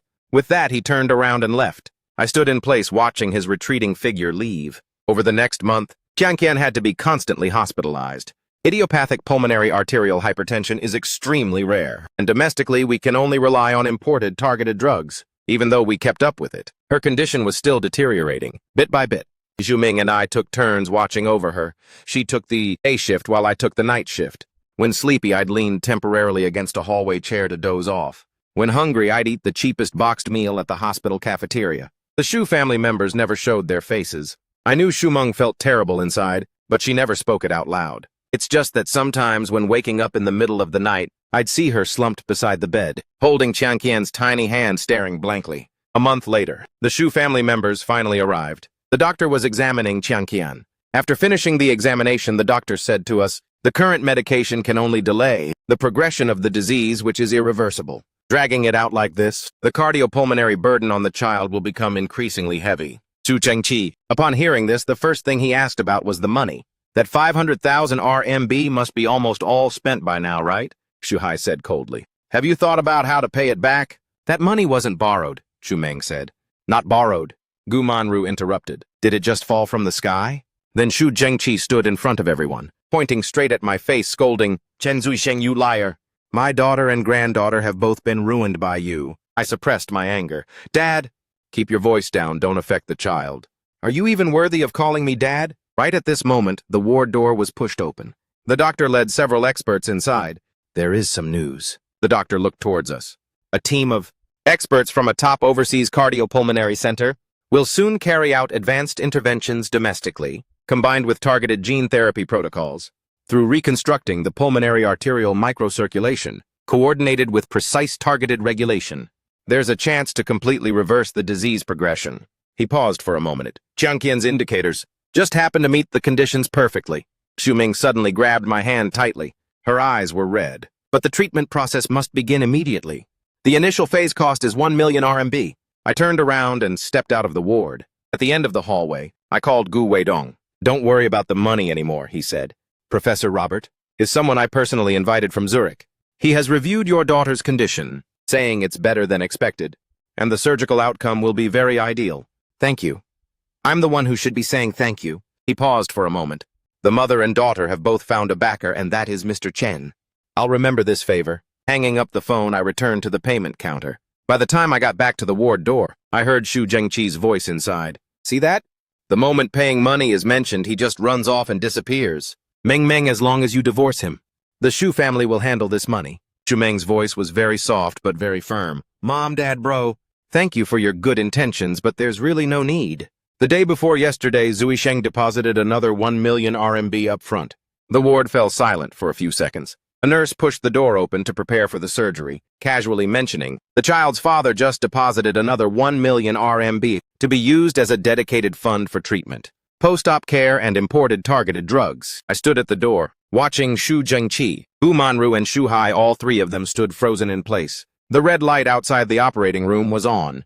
Zhu Ming leaned on my shoulder, her body trembling slightly. I held her hand. Professor Robert is a leading expert in the field of pulmonary arterial hypertension. He has performed 27 cases like this, all of them successful. Xu Hai walked over with a dark expression. Chen, Zui Sheng, how much money did you borrow from Boss Liu exactly? I raised my eyes to look at him. My business doesn't require you guys worrying about it. 2 million RMB the Xu family. Couldn't cover that even if we sold our house. He turned to Xu Meng. Sis, tell me the truth. Just as Xu Meng was about to speak, Xu Zhengqi strode over, pointing straight at my nose.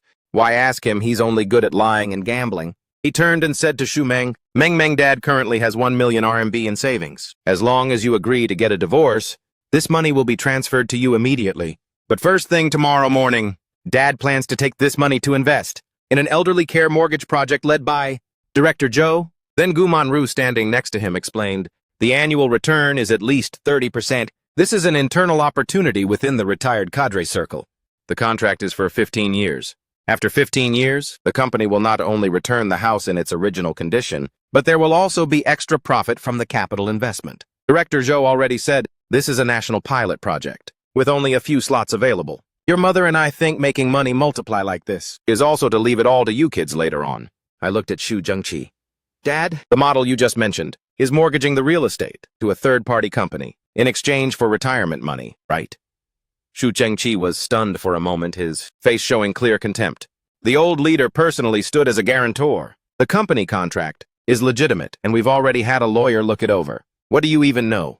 This is a scam trend that just popped up in the last 2 years. The so-called professional company is usually just a shell. Their registered capital is only a few tens of thousands of RMB. They really will pay out the retirement money on time for the first few months. By the time everyone finds out, both the house and the money will be completely gone. Director Zhou was either scammed himself or...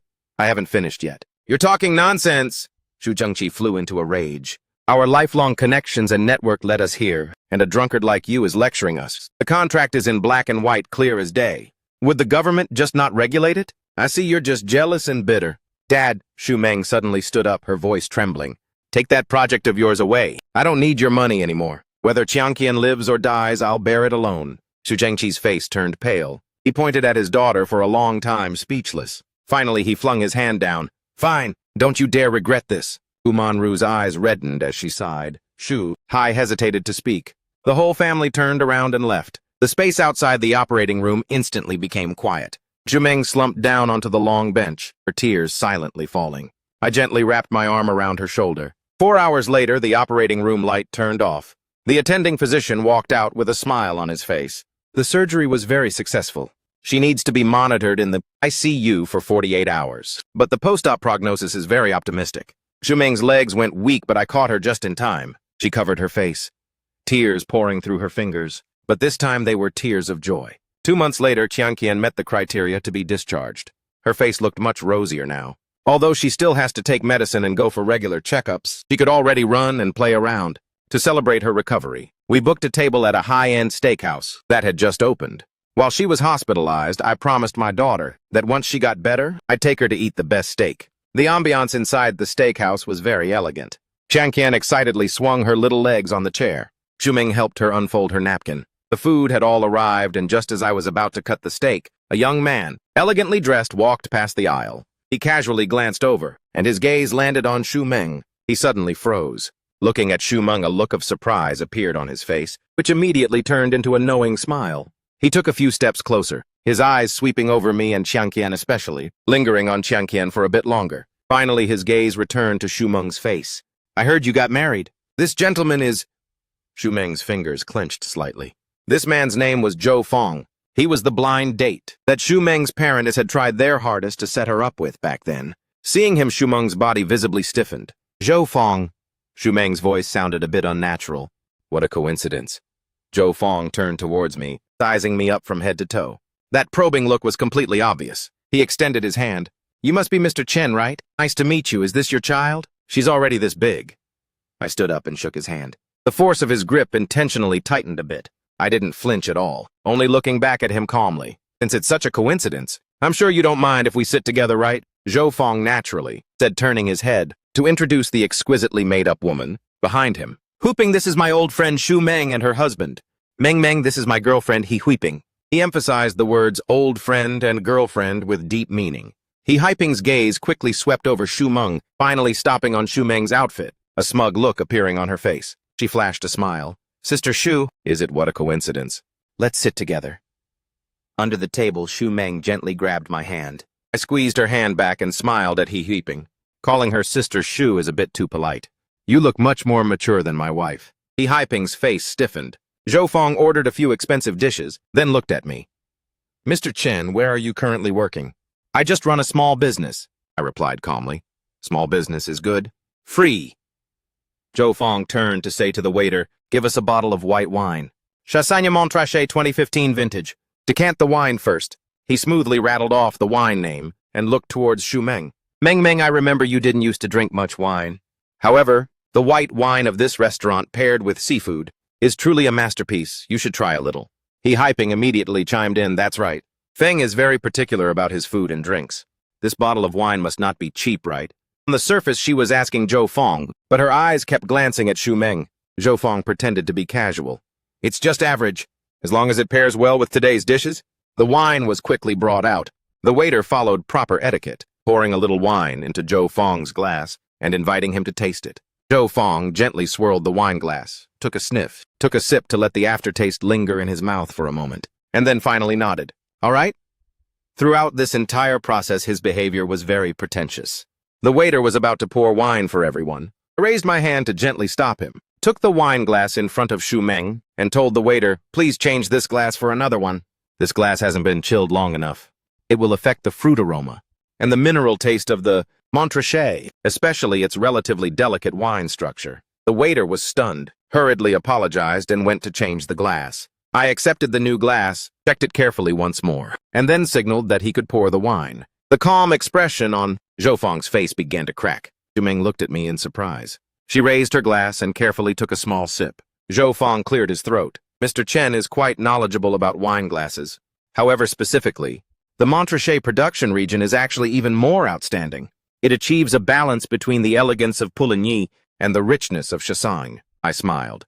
"The vintage of this bottle of wine is decent, but if you really want to pair it with today's seafood, then actually the Court and Charlemagne Grand Cru from the neighboring estate 2014 vintage would probably complement the structure better." Zhou Fong's expression froze slightly. His face darkened as he changed the subject. "Meng Meng, for the past 2 years I've started a landscaping company, specializing in supporting sub-projects for major real estate developments. It's hard work, absolutely, but the income is pretty good." He raised 2 fingers and shook them. He Huiping immediately took over the conversation. Feng is way too humble. His annual income is over 2 million RMB. Ever heard of the Xingrong Group? Several of their high-end real estate developments, the landscaping parts were all done by us. She looked towards Xu Meng, pretending to care. If you two want to buy a house, just look for Feng, okay? He's very close with many developers, so he can definitely get the lowest internal price. I saw Xu Meng's lips tightly pressed together. Zhou Feng looked over, pretending to generously wave his hand. Hoping don't say that. Meng, it really is time to change that old house of yours anyway. If you need help, just say the word anytime. He can get the internal price, definitely saving over 100 million compared to the market. Xu Meng's fingers tightened under the table. I gently held her hand. No need. If I want to buy a house with a discount, I also have my own channels. Zhou Feng clearly looked skeptical. Now is not the time to act all proud. I heard your finances have been pretty tight lately. Saving over 100 million is a practical amount. Why choose to suffer just for the sake of pride? He hyping immediately chimed in, exactly. Feng is very close with the boss of the developer side. Just one word from him and it's done. The saved money can be used to buy nutritious food for the child. Isn't that much better? Where you two are currently living, wow. We honestly just want what's best for you two. His gaze swept over Xu Meng's clothes. Xu Meng's face flushed red.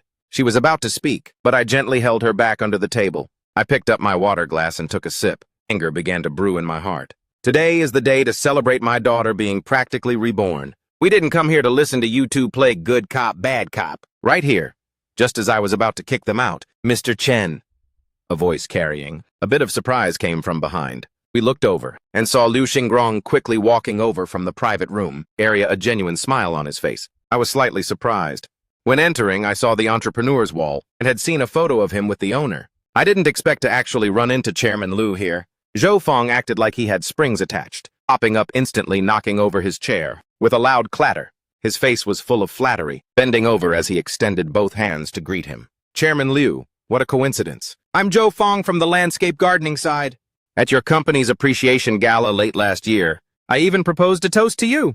Do you still remember me? While speaking, he even cast a smug glance at us. Liu Xingrong frowned slightly, clearly not remembering this person, but his gaze quickly swept past Zhou Feng and landed on me. Out of politeness, Liu Xingrong still extended his hand to give him a quick shake, his tone indifferent. Oh, hello? Just with that simple handshake, Zhou Feng looked as if he had just drunk Mao Tai, his cheeks flushing pink, and his posture straightening right up.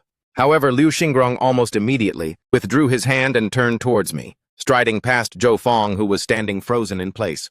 He extended his hand toward me. Hello, Mr. Chen. What a coincidence, ever since our last meeting. I've always wanted to contact you, but I was afraid of disturbing you while you cared for your family. Meeting today is truly fate. I stood up to shake his hand. Hello, President Liu. Long time no see. I saw Zhou Feng standing beside us, his eyes wide open, looking completely thunderstruck, frozen in his tracks. The eager smile on his face hadn't even had time to fade, mixing with his shock into an indescribably ridiculous expression. He hyping didn't know who Liu Xingrong was. She only saw her boyfriend being ignored, while a fruit vendor like me could actually chat and laugh happily with this highly prestigious man. She pouted and muttered in a voice just loud enough to be heard, geez, now even a fruit vendor can talk about real estate. That's truly bizarre. The moment those words left her mouth, the atmosphere instantly froze. Liu Xingrong withdrew his smile, his gaze coldly sweeping over he weeping, then looking back at me with a questioning look. I let go of his hand and said calmly, they are old acquaintances of my wife. A chance encounter and they're very enthusiastic. Hearing that we want to buy a house, they insisted on introducing an internal discount rate for your project. Liu Xingrong was a sly fox. He understood the situation instantly. A smile appeared on his face again, but it had added a few parts slickness and a bit of coldness. He looked at me, his voice resonant. Oh, this brother. Booming voice resonated. Oh, wow, my brother. Look at what you're saying. He patted my arm. What kind of relationship do we have? You're buying my house, and you're still talking about discounts. His gaze shifted to Zhou Feng and He Huiping, who were standing there dumbfounded. His smile remained unchanged, but his tone carried an air of nonchalant dominance. Brother, sister-in-law, and little precious too. He looked at Qianqian gently. Whichever project or house of mine you guys have your eyes on, just tell me directly. With a decisive wave of his hand, I'll gift you two one. These words were like a thunderbolt out of the blue. I saw Zhou Feng's face turn deathly pale in an instant. His eyes rolled back as if they were about to pop out. His mouth gaped open and his body staggered. He Haiping was completely dazed, looking at Liu Xingrong, then looking back at me and then at her boyfriend's soul-shattered state. her mouth open but unable to utter a word. When Liu Xingrong brought us into the private room, the three senior executives inside were visibly stunned. Liu Xingrong enthusiastically introduced me. "This is Mr. Chen Zuisheng, my benefactor." The three executives stood up and nodded in greeting, but their eyes couldn't hide their skepticism. What kind of benefactor is this young, and even bringing his wife and child along? Liu Xingrong personally poured tea for me. "Little brother, thank you so much for your warning last time. The Qiwi Tiandi project raised its price according to your idea, and the profit has increased by another 30%. The board of directors just decided to go all in and bet heavily on that area for the next 2 years. I set down my teacup and said calmly, "President Liu, the subway line extension has been finalized, but Ninghai's focus for the next 5 years does not lie in the east." "What?" the three of them blurted out in unison. Marketing Director Mr. Wang frowned. "Mr. Chen, what do you mean by that?" "We have conducted a detailed survey on the land. The land reserves in that area are very abundant. Plus, with the support from the subway line, it is definitely a high-value zone." Director Chu from the investment department added, "The municipal government's work report also mentioned expanding the urban framework eastward. The policy directions is very clear." Vice President Zhang didn't say anything, but suspicion was written all over his eyes. Liu Xingrong leaned forward, waiting for my next words. I looked straight into his eyes. "What you all said makes sense, but everyone has missed a decisive variable: the anti-corruption campaign." The private room instantly became dead silent. The new mayor was just transferred from the new district in the south of Lin City. That place just went through a major personnel earthquake last year. If his first move isn't aimed at cleaning up the officialdom, how is he going to establish his authority? I gently tapped my finger on the table. The eastward expansion involves way too many things: land transfers, demolition compensation, and project bidding. The water is too deep during this sensitive period. He won't touch it. On the contrary, my voice was full of certainty. He will choose the path of least resistance, the direction easiest to produce political achievements. I pointed towards the old neighborhood renovation in the southwest. The expansion of the riverside area. The property rights there are very complex, so conversely no one dares to casually meddle in it. With the foundation of the town area and the advantage of the riverside landscape, as long as the policy leans slightly towards it, the value will immediately skyrocket. As for the east, I shook my head again. Right now that place is like a pressure cooker. Anyone who jumps in might get pinned down tightly by the lid and won't be able to escape. For 3 to 5 years, they won't be able to move an inch. The moment I finished speaking, the whole room went dead silent.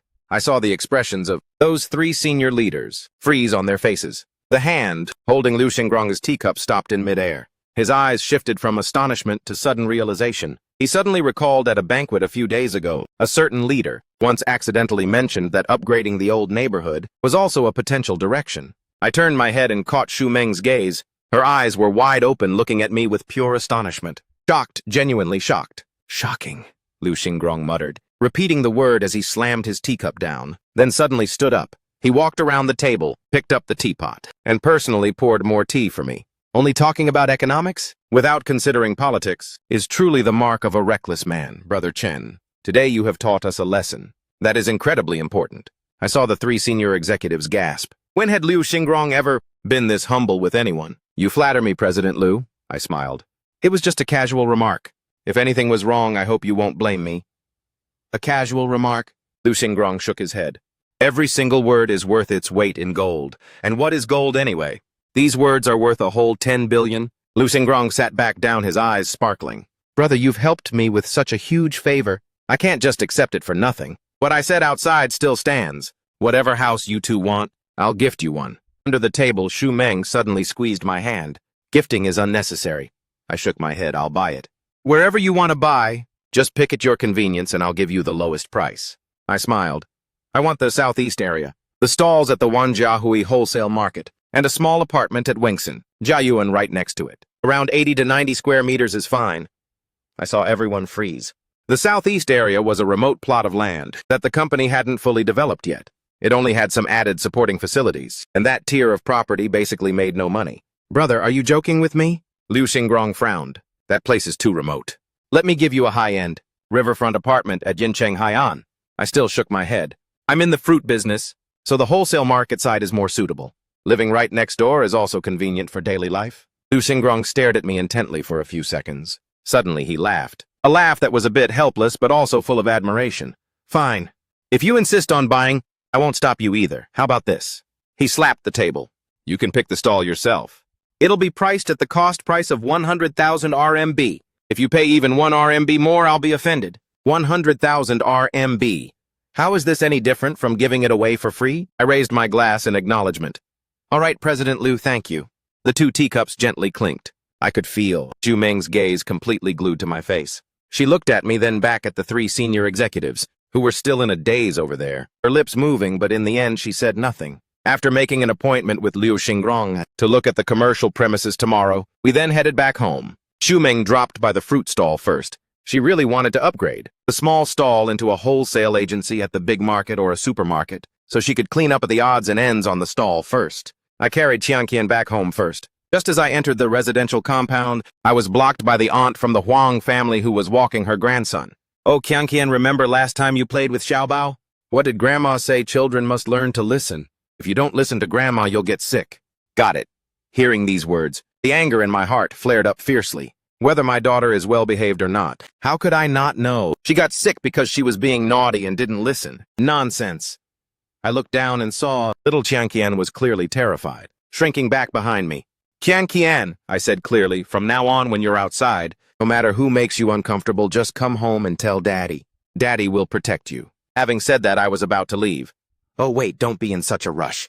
She chased after us, saying she heard Qianqian falling sick cost a lot of money. Are you guys planning to sell the house? I halted my steps. Who did you hear that from? The whole compound is buzzing about it. If you guys are really planning to sell, then let me buy it. After all, we're neighbors. Just don't make the price too high, okay? As she spoke, she fished out a piece of candy from her grandson's dirty pocket, intending to stuff it into Qianqian's mouth. Have some candy. I grabbed her wrist, snatched the candy, and threw it away. The house isn't for sale.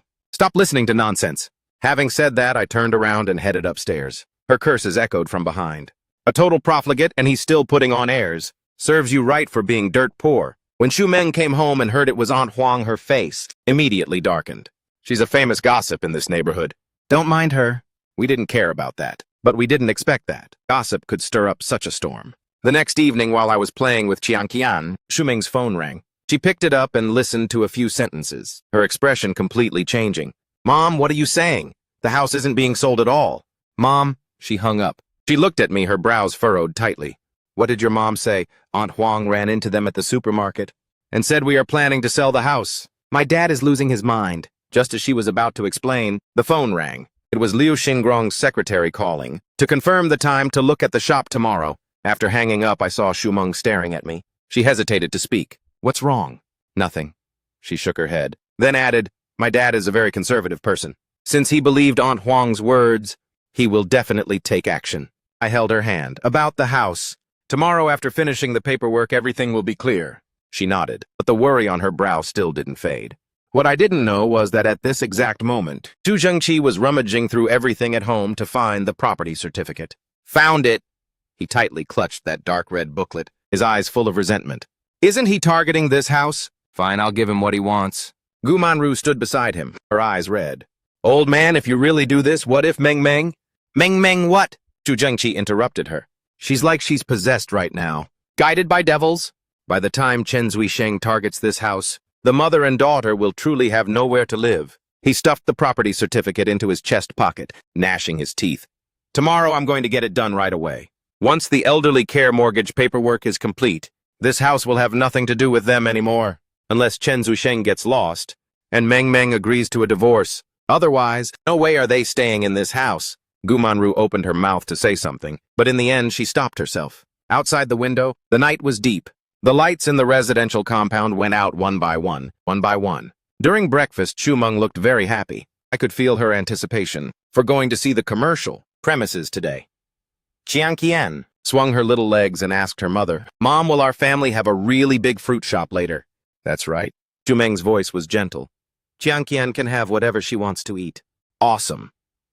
The aroma of porridge mingled with the smell of fried eggs, simple and peaceful. However, it didn't last long. Bam, bam, bam. Urgent and heavy knocking on the door rang out. Zhu Meng went to open the door. The couple, Zhu Zhengqi, stood outside with pale faces. Dad, Mom, what's wrong with you two? Sorry to interrupt you two discussing selling the house. Zhu Zhengqi walked straight through the door, his eyes glaring directly at me. Selling the house. Zhu Meng was stunned. Gu Manru with red eyes pointed at me. Chen Zuisheng. Is it because you can't pay off your debts that you came up with the idea of selling the house, right? Do you have any shame left? I put down my chopsticks. Mom, Dad, you two misunderstood. I don't owe money and I won't sell the house. Shut up! Shu Zhengqi shouted loudly, interrupting me. Is there a single word of truth coming out of your mouth? He turned to look at Shu Meng, his voice piercingly loud. Meng, you absolutely must get a divorce. Divorce him right now. He owes a massive debt of 2 million renminbi, and even the house is about to be sold. If you don't divorce him, are you planning to? Take Qian and sleep on the streets. Shu Meng said anxiously. Dad, Mom, you're both wrong. This is all total nonsense. Who did you hear this rubbish from? Do I even need to listen to anyone else? Gu Manru shed tears. The whole neighborhood is buzzing about it, Meng. My heart aches for you. Get a divorce and come back home to your parents. Your room is always ready for you. No need for you guys to meddle. Shu Meng's voice turned cold. How we live our lives we know very well ourselves. There's no need for anyone to worry. What do you know? Shu Zhengqi roared. I think you've genuinely been possessed by devils. Give me a straight answer today. He glared intensely at Shu Meng, grinding out every single word. Are you going to divorce him or not? Shu Meng bit her lip tightly and didn't say a word. Not divorcing, huh? Fine, very well. His chest heaved with intense rage. I will take this house back whether you two are rich or poor. From now on, it has nothing to do with the Shu family. Just consider that I never had this daughter. Those last few words were like an awl piercing deep into Shu Meng's heart. I saw her body sway slightly, her face turning deathly pale. Tears welled up, but she stubbornly refused to let them fall. She looked at her father's distorted face, and the sight of her mother weeping, not daring to look her in the eye. After that, she wiped away her tears, her voice trembling but incredibly clear. I won't divorce him. If you want to disown me, then go ahead. We won't live in this house anymore. We will move out right today. Shu Zhengqi's eyes widened, as if he was meeting his daughter for the very first time. You're something else. He trembled with rage. Tomorrow I'll come to reclaim the house. Having said that, he dragged Gu Manru and turned to leave. Gu Manru stumbled, turning her head back.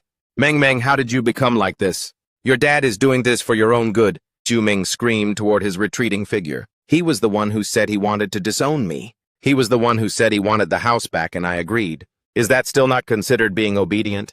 Gu Manru's face also turned ugly. Just keep blindly following that guy surnamed Chen, to the point that you don't even want your parents anymore.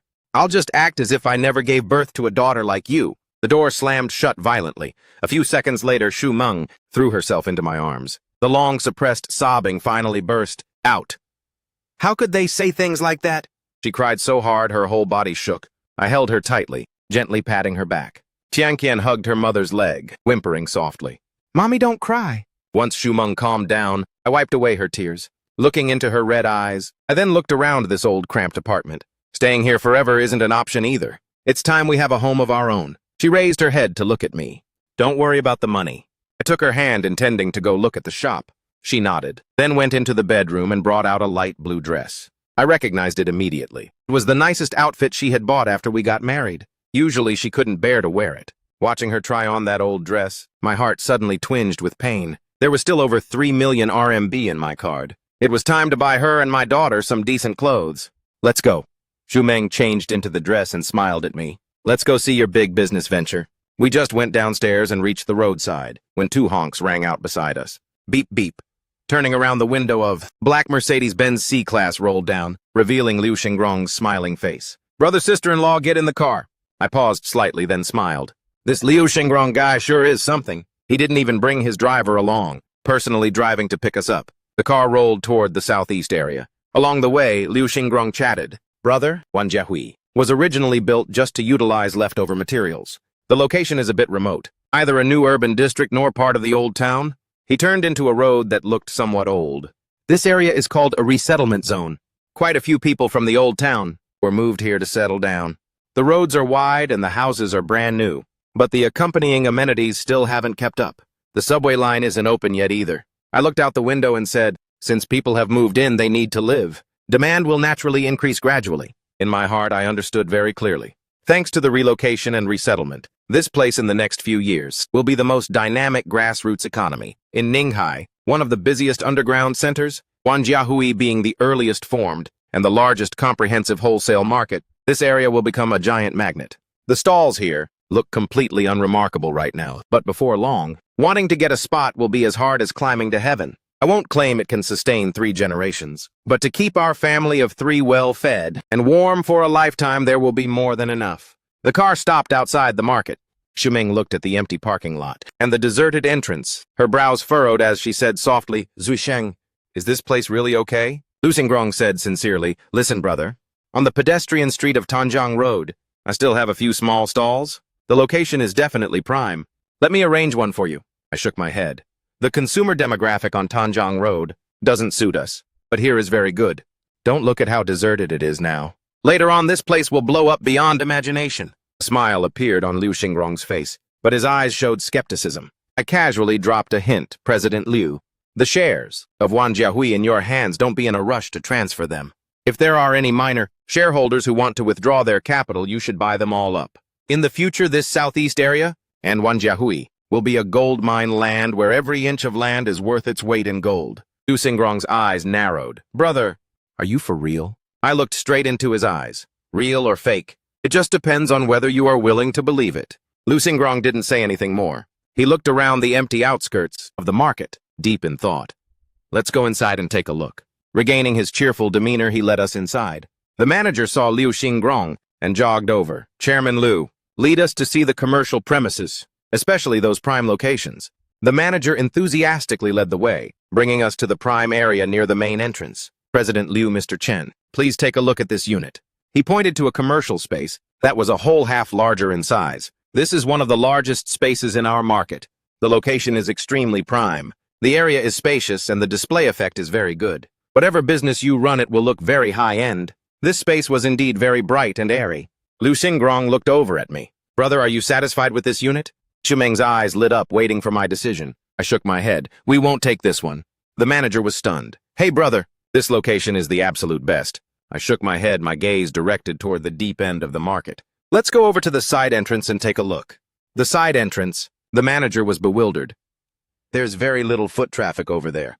The location is a bit remote. Just lead the way. Walking to the northwest side entrance. This place was near the cargo transport lane and right next to the parking lot. The foot traffic was very sparse, and the row of spaces near the side entrance were mostly vacant. Most of the properties near the side entrance are currently vacant. The glass was covered in dust. My gaze stopped at a stall that wasn't very noticeable. It didn't face the side entrance directly, but was recessed slightly inward. Beside it, there was also a load-bearing pillar. Right at that moment, I pointed towards it. Seeing this stall, Shumeng couldn't help but speak up. Looking around at the deserted surroundings, then looking at the stall being hidden behind the pillar, her face was full of doubt. Liu Xingrong also frowned. Brother, this location is too remote. The lighting is limited, and the pillar blocks the view completely. How about we go look a bit further ahead? No need to look further. I'm certain this is the spot. Why this place? Shumeng asked me softly. I lowered my voice. Because of feng shui. Good feng shui. I pointed at the load-bearing pillar. Look at this pillar. In feng shui, it represents a solid backing. The stall being set back deep inside will help gather energy and store wind. Once wealth enters, it won't be easily scattered. I pointed toward the transport lane outside the side entrance. Look, the traffic coming and going is movement. Our spot is stillness. Movement and stillness combined will bring endless growth. Shumeng was completely dumbfounded as she listened. Liu Xingrong didn't know whether to laugh or cry, and he didn't try to persuade me further. All right, since you've got your eyes on it, brother, this is the one. He said to the manager, take this unit and prepare the contract. He didn't even go back to the office, but had the manager bring the contract to the car. Right inside the Mercedes-Benz, Shumeng and I signed the stall lease agreement. The lease term is 3 years renewable, and the total rent is 100,000 RMB. This price was basically a giveaway. Holding the contract, Shumeng let out the most relieved smile of the day. Zuisheng, where are we going now? The commercial space is locked in, so let's check out houses around here too. If there's a suitable one, we'll buy it. Hearing about buying a house. Shumeng's eyes lit up again. That's right, buying a house. Liu Xingrong chimed in, brother, you want to buy a house near here? That's easy. Around here there's Yuejingdai and Dongfang Mingzhu. They're all developed by my company or partners. Whichever unit you eye, I'll give you the lowest price. I shook my head. No need for those places. Let's just go take a look at Wengxinjiayuan. Wengxinjiayuan. Liu Xingrong was stunned. That's a resettlement housing project from a few years ago. That place was completely sold out and handed over long ago. Right now it's mostly second-hand house transactions. I understood what he meant. With new houses he could intervene, but with second-hand houses it's hard to directly influence the price. I just smiled. I know, new or secondhand doesn't matter, as long as the location is right. Liu Xingrong made a phone call. In less than 15 minutes, a white commercial van drove over. The car door opened and a man around 40 years old stepped down. He had a bit of a potbelly. "President Liu, why did you come here personally?" As he jogged over, he extended both hands out, then turned toward us. "My last name is Chu Fulai, from Fulai Real Estate. Just leave whatever President Liu ordered to me." Liu Xingrong nodded slightly. "Old Chu, this Mr. Chen is my brother. He wants to look at houses in Wengsan Jiayuan. Are there any suitable units?" "Yes, of course there are." Chu Fulai patted his chest to guarantee. "Since President Liu spoke up, the agency fee is completely free. Take it as making friends." Wengsan Jiayuan had 4 units up for sale. We went to look at them one by one. The first 3 units were quite ordinary. The last unit was located on the top floor. The moment the door was pushed open, sunlight flooded the entire room. It was a rough-cast house, brand new and untouched, with bright and clean white lime walls. Shuming walked into the living room and the view at the end suddenly opened up. Outside was a terrace, about over 60 square meters wide. Uncle Chu stepped closer, explained Mrs. Chen. "This terrace is technically a common area, but look at this layout. This is the only unit on the top floor, so outsiders can't just wander up here. If you enclose the entrance, it basically becomes your own private garden." Shuming didn't say anything, just standing in the sunlight looking out at that open space. I walked over. "If we enclose this part, we can set up a flower trellis over there to grow climbing roses, build a flower bed here for hydrangeas, and place a rattan table with 2 chairs in the southeast corner. On summer nights, we can sit here, drink tea, eat watermelon, and watch the stars."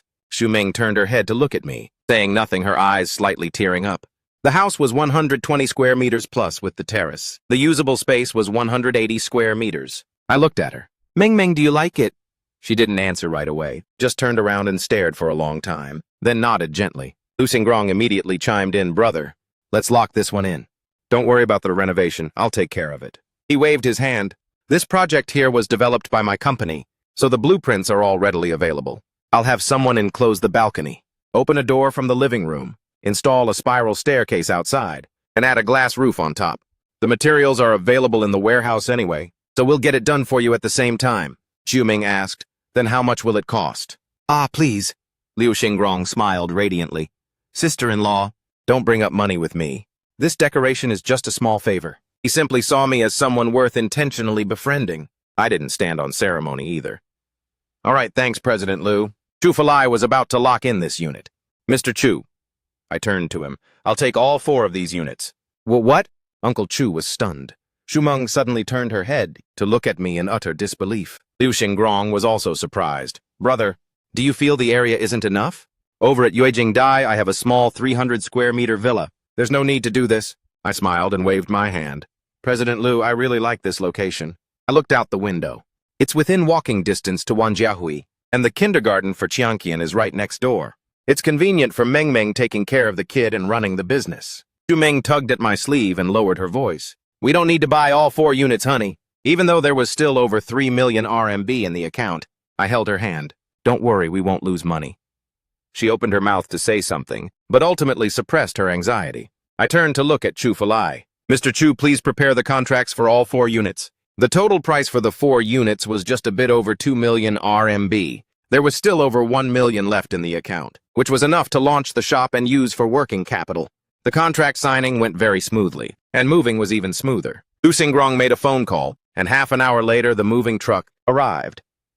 3 young men finished the move before noon. The top floor needed renovation, so we temporarily stayed in a unit on the 5th floor.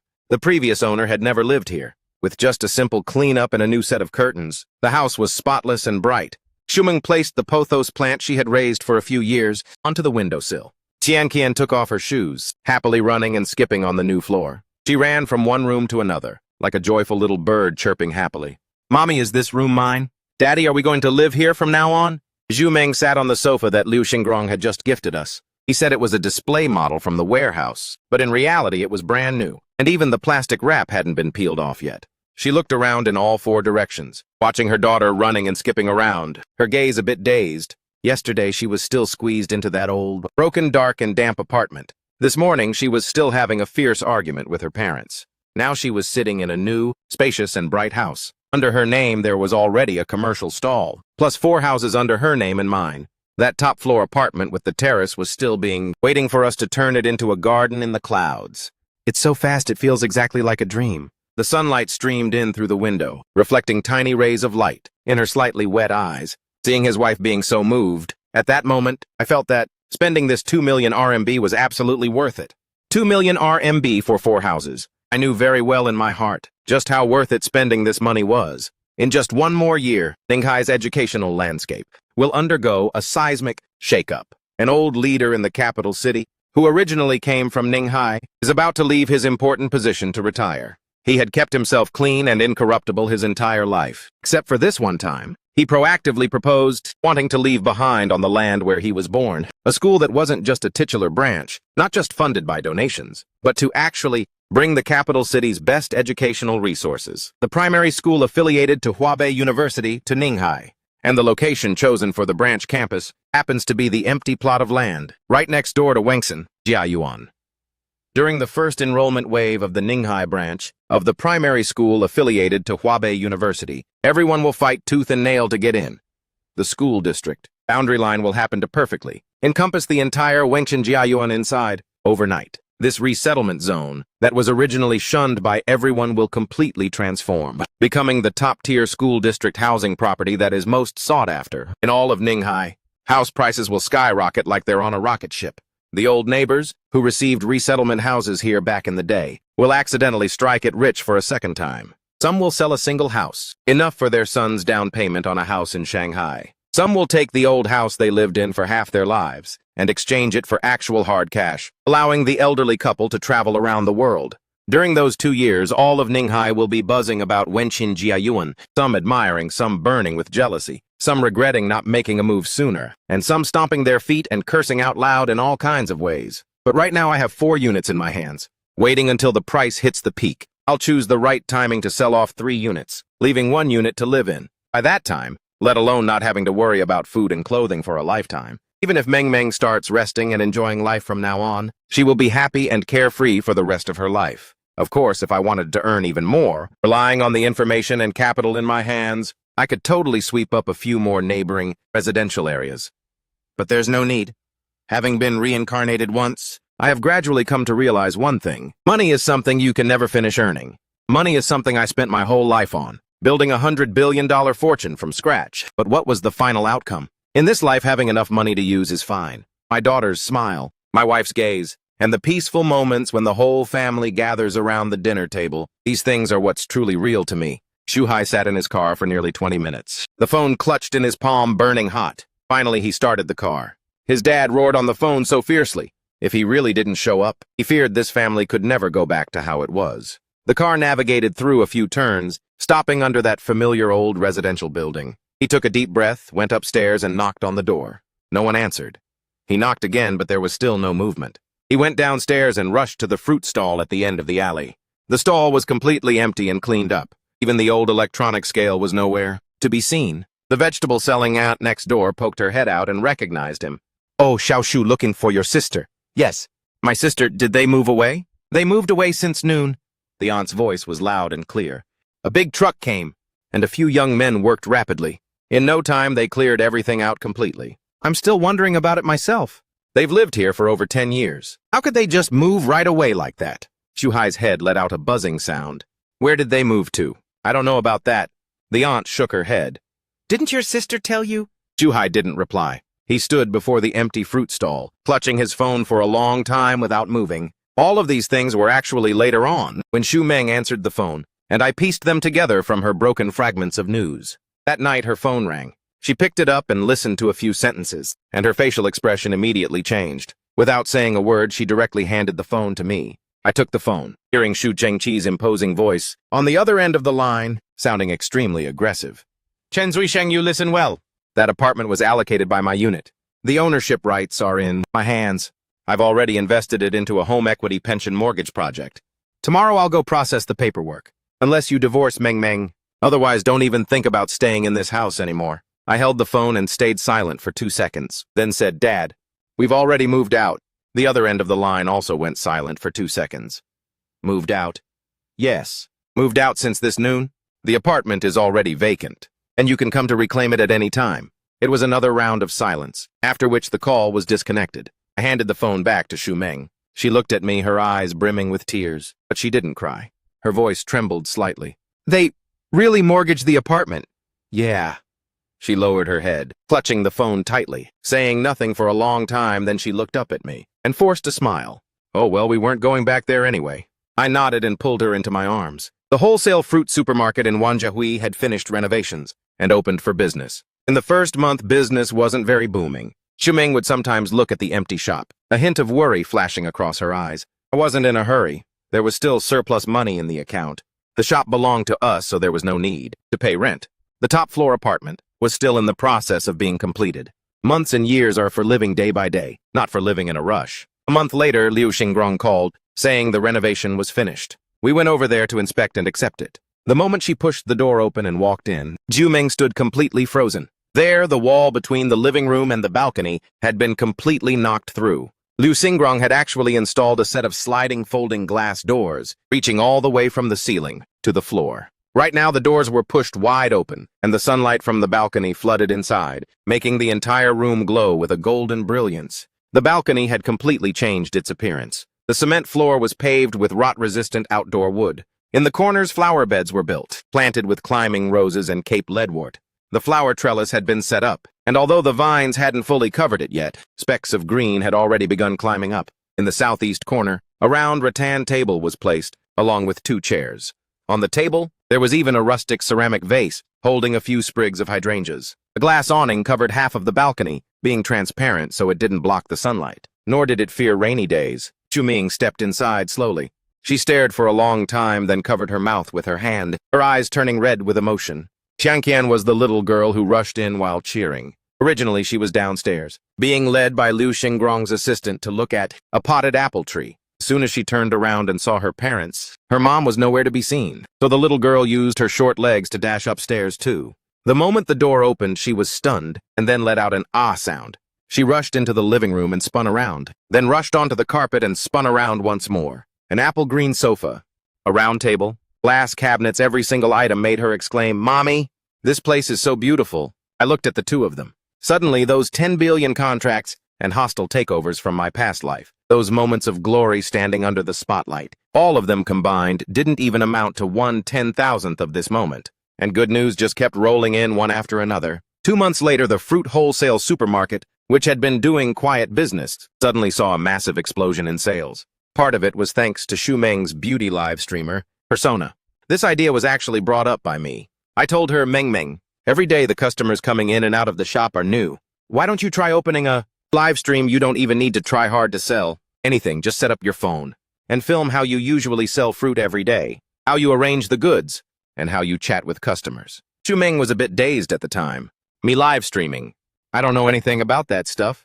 You don't need to know anything. Like I said, just be yourself. I prepared 2 outfits for her. Not the flashy kind of live streaming clothes, just a linen shirt and a solid colored apron, with her hair casually tied back looking graceful and neat. For lighting, we didn't use any weird filters either, just a warm-toned market light, shining on the fruit stall.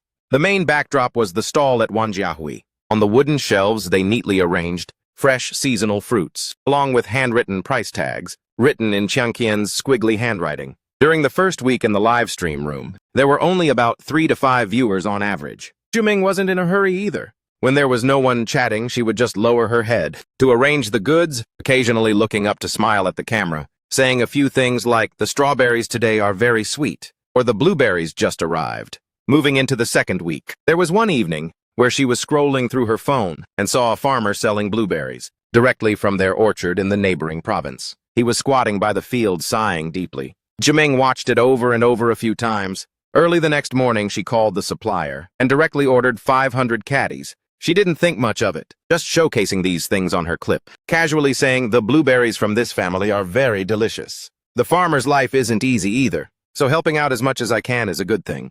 That night, hundreds of people suddenly flooded into the room. The live stream comments scrolled by rapidly. "She's so beautiful. Is she really buying to help the farmers?" Placed an order to support a wholesome seller. Jumeng was stunned and flustered as she replied, her face flushing completely red. The next day, the platform started pushing traffic. As soon as the farmer support tag was put up, the traffic poured in like a broken dam. On the third day, orders started ticking continuously. It was no longer individual scattered orders, but page after page. The order printer buzzed from morning till night, making a continuous whirring sound without a break. Not only online, but offline business at the shop also exploded. The main gate of Wanjiahui started road repairs and a city pipe network renovation. The construction notice stated an estimated time of 8 months. As soon as the main gate closed, vehicles couldn't enter, so the foot traffic that originally aimed for the street-facing shops massively swarmed toward the north side entrance. And the north side entrance happened to be where my shop with Shumeng was located. Trucks, one after another, lined up in a long queue in front of my store. The front was unloading goods, while the back was loading goods onto vehicles. Over here, mangoes just hit the shelves, and over there, wholesale dealers were already holding invoices to place orders. Boss, give me 5 more boxes of Jinhuang mangoes. Are there any Shine Muscats left? Give me 10 boxes of cherries. Is there any discount on the cherries? I'm taking a lot in just a single day. Jumeng and I were so busy that our heads were spinning. Let alone eating meals even. Drinking water had to be squeezed in bit by bit. Arriving home, Shumeng leaned against the sofa, not even having the strength to raise her hand to brush her hair. The next day, I quickly asked Liu Xingrong for help, to recruit 5 more people. Only then could we breathe a small sigh of relief. Brother, I found all the people you needed. On the phone, Liu Xingrong's voice resounded loudly. I wiped my hands and held the phone to my ear. President Liu, thank you for your hard work. When it comes to doing things for you, I'm always glad to. He paused for a moment and began listing the details. First, a truck driver, who's a discharged soldier, with 8 years of heavy vehicle driving experience, holding an A-class license and having no accident history. Then there are 2 young girls. One studied e-commerce and used to work at an MCN company, knowing all the tricks to push traffic for live streams. The other one studied media, having a sharp and adorable appearance and a sweet tongue, who can act as the hype woman in the stream. He lowered his voice. Brother, I truly admire you. How did you know so precisely? That road repair thing in front of the gate? Was it really predicted just by reading the feng shui? I smiled. President Liu, you're in real estate. Whether this feng shui stuff works or not, aren't you more aware of it than me? The other end of the line was silent for a long time, after which a hearty laugh rang out. True, true. Some things only exist if you believe in them. Brother, I truly admire your foresight. I didn't explain any further. The main gate had road repairs for a whole 8 months. Regarding the underground pipe network, I indeed already knew about it beforehand. In my past life, it was for this exact reason that Wanjiahui's north gate became the main entrance. That corner, which was originally the most deserted, was turned into a gold mine by the flow of people and vehicles coming and going. At that time, a feng shui master even specifically came over, pointed at the pillar at the north gate and said, "This is called the dragon pillar touching water, and the shop next to it is a crouching tiger storing wind." The rumors were hyped up to be incredibly mystical.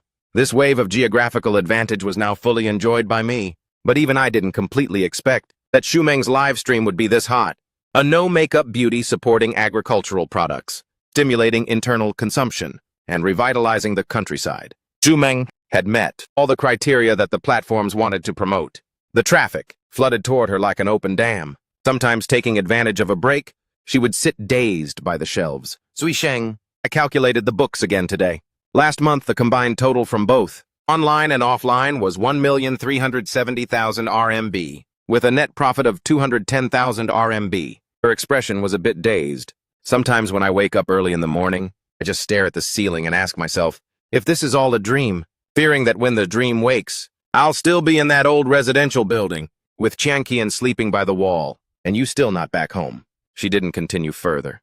I held her hand. It's not a dream, and even if it were, it's still a dream built with our own hands. She looked up, her eyes slightly red. I had to distract my wife's attention. Meng, right now the most important thing for us isn't earning money. She looked at me with a serious face. I said, Qian has to go to the hospital for a follow-up checkup next month.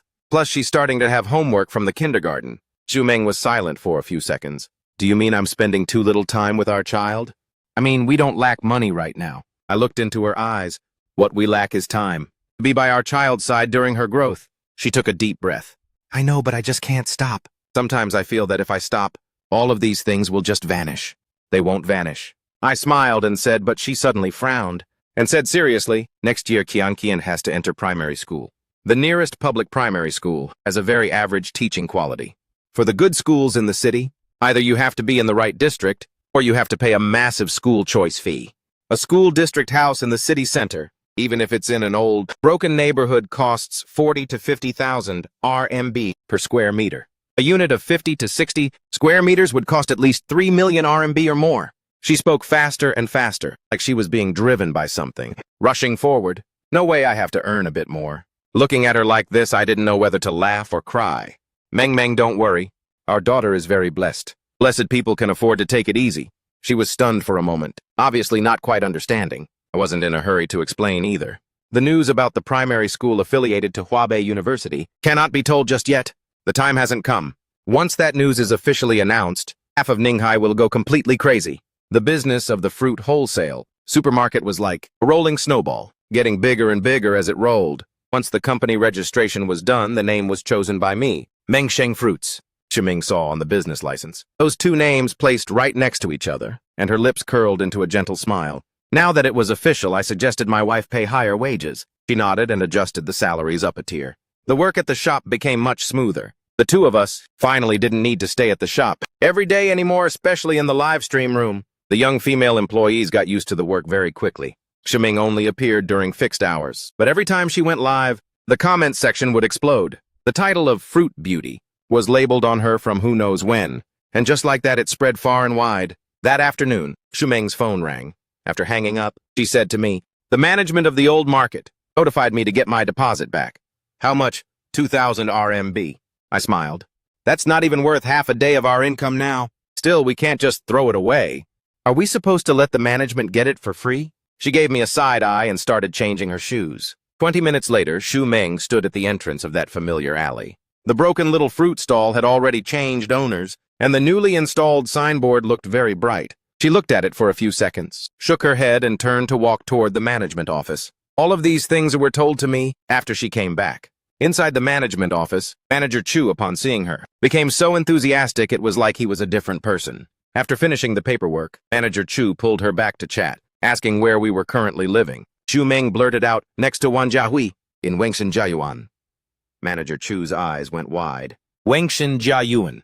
You guys are living in Wengshan Jiayuan?" Xu Meng was confused. "What's wrong?" Manager Chu didn't answer, turning around to find a document and slapping it down in front of her. It was a copy of a document with a red stamp. The title was very long. Xu Meng caught a few keywords with a glance. Primary school affiliated to Hubei University site selection. School district division. Her gaze dropped down a line, and that line read, "Wengshan Jiayuan is included in the school's enrollment scope." Below it, there was also a line of small text. The announcement date was 3 days ago. What does this mean? Xu Meng couldn't react for a moment. Sister Chu on the side blabbered, "That area of yours is now a top school district. The primary school affiliated to Hubei University is moving there. It's the best school district in all of Ninghai. Those broken houses in Wengshan Jiayuan before, who would even look at them? Now, guess how much it is per square meter?"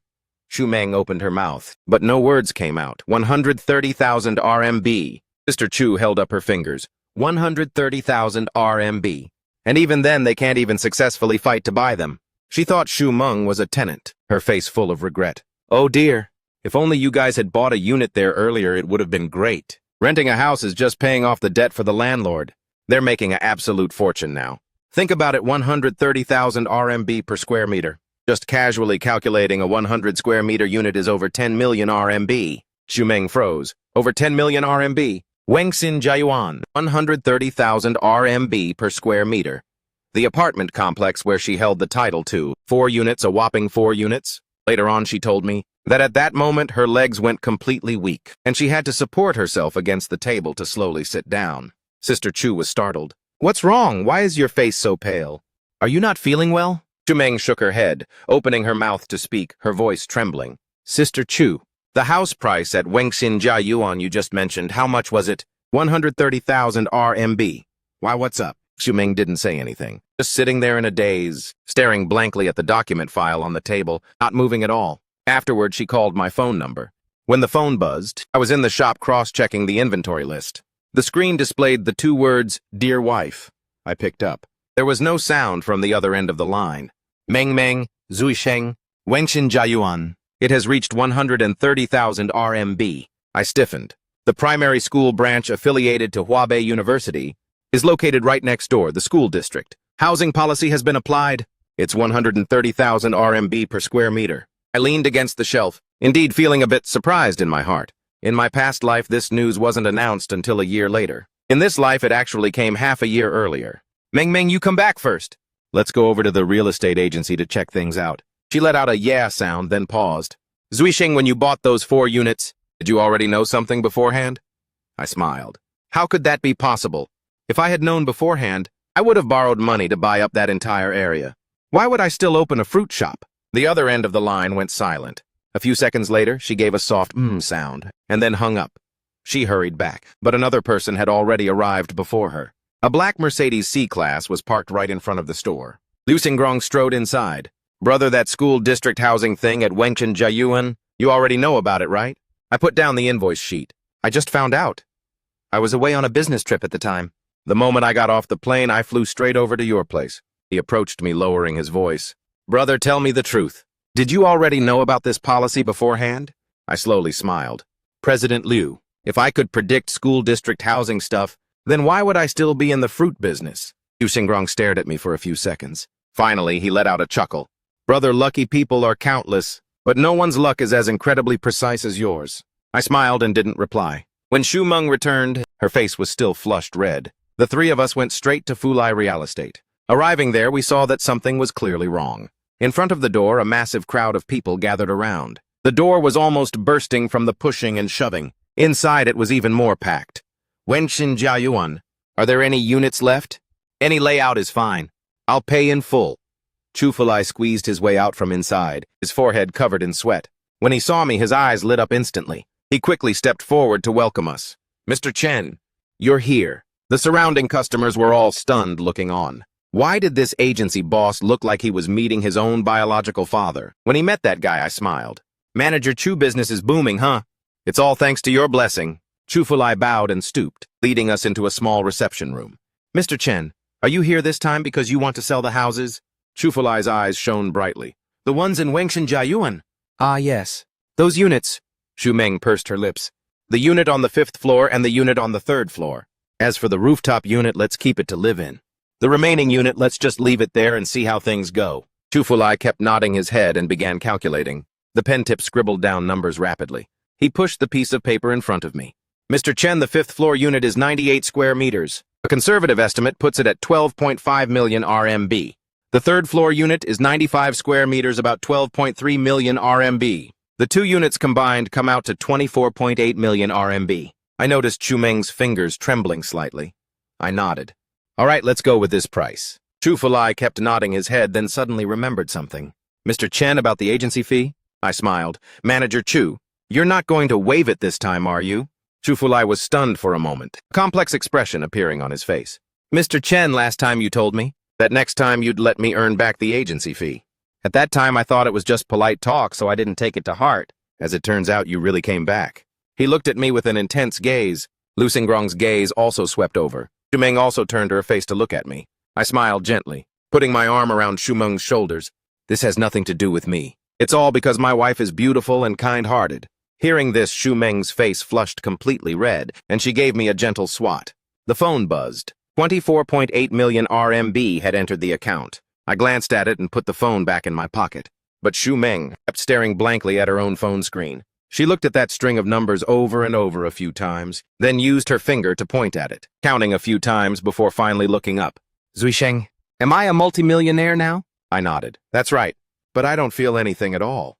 She frowned, her face full of confusion. The numbers are in the phone. The house is still right there, unchanged.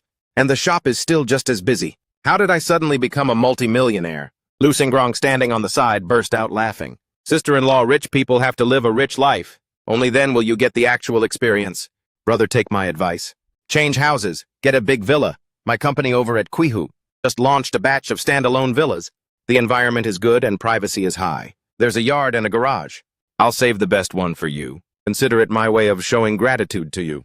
He spoke very sincerely. I also understood his nature very well. This time, once the news about the school district housing at Wengshan Jiayuan was released, the properties he hoarded, and his shares in Wanjiahui, skyrocketed in value even more insanely than mine did. After this wave, his profits were no less than developing 2 real estate projects. He wanted to build a closer relationship with me even more, but I shook my head. I appreciate your kind intentions, President Liu. We won't be changing houses. Shuming, standing beside me, nodded rapidly. That's right, that sun-filled room on the rooftop. I haven't even gotten tired of living there yet. The roses on the balcony have also just bloomed. Every morning I have to go out and look at them. It would be such a pity to move away. When she said these words, there was a hint of fondness in her voice that belonged only to young girls. I looked at her, and the thoughts in my heart became even more determined. In my past life, what kind of villa had I not lived in? A massive empty house, walking back and forth all by myself, where the echoes were louder than human voices. Now our family of 3 gathers under the warm glass awning on the rooftop, drinking tea and watching the stars.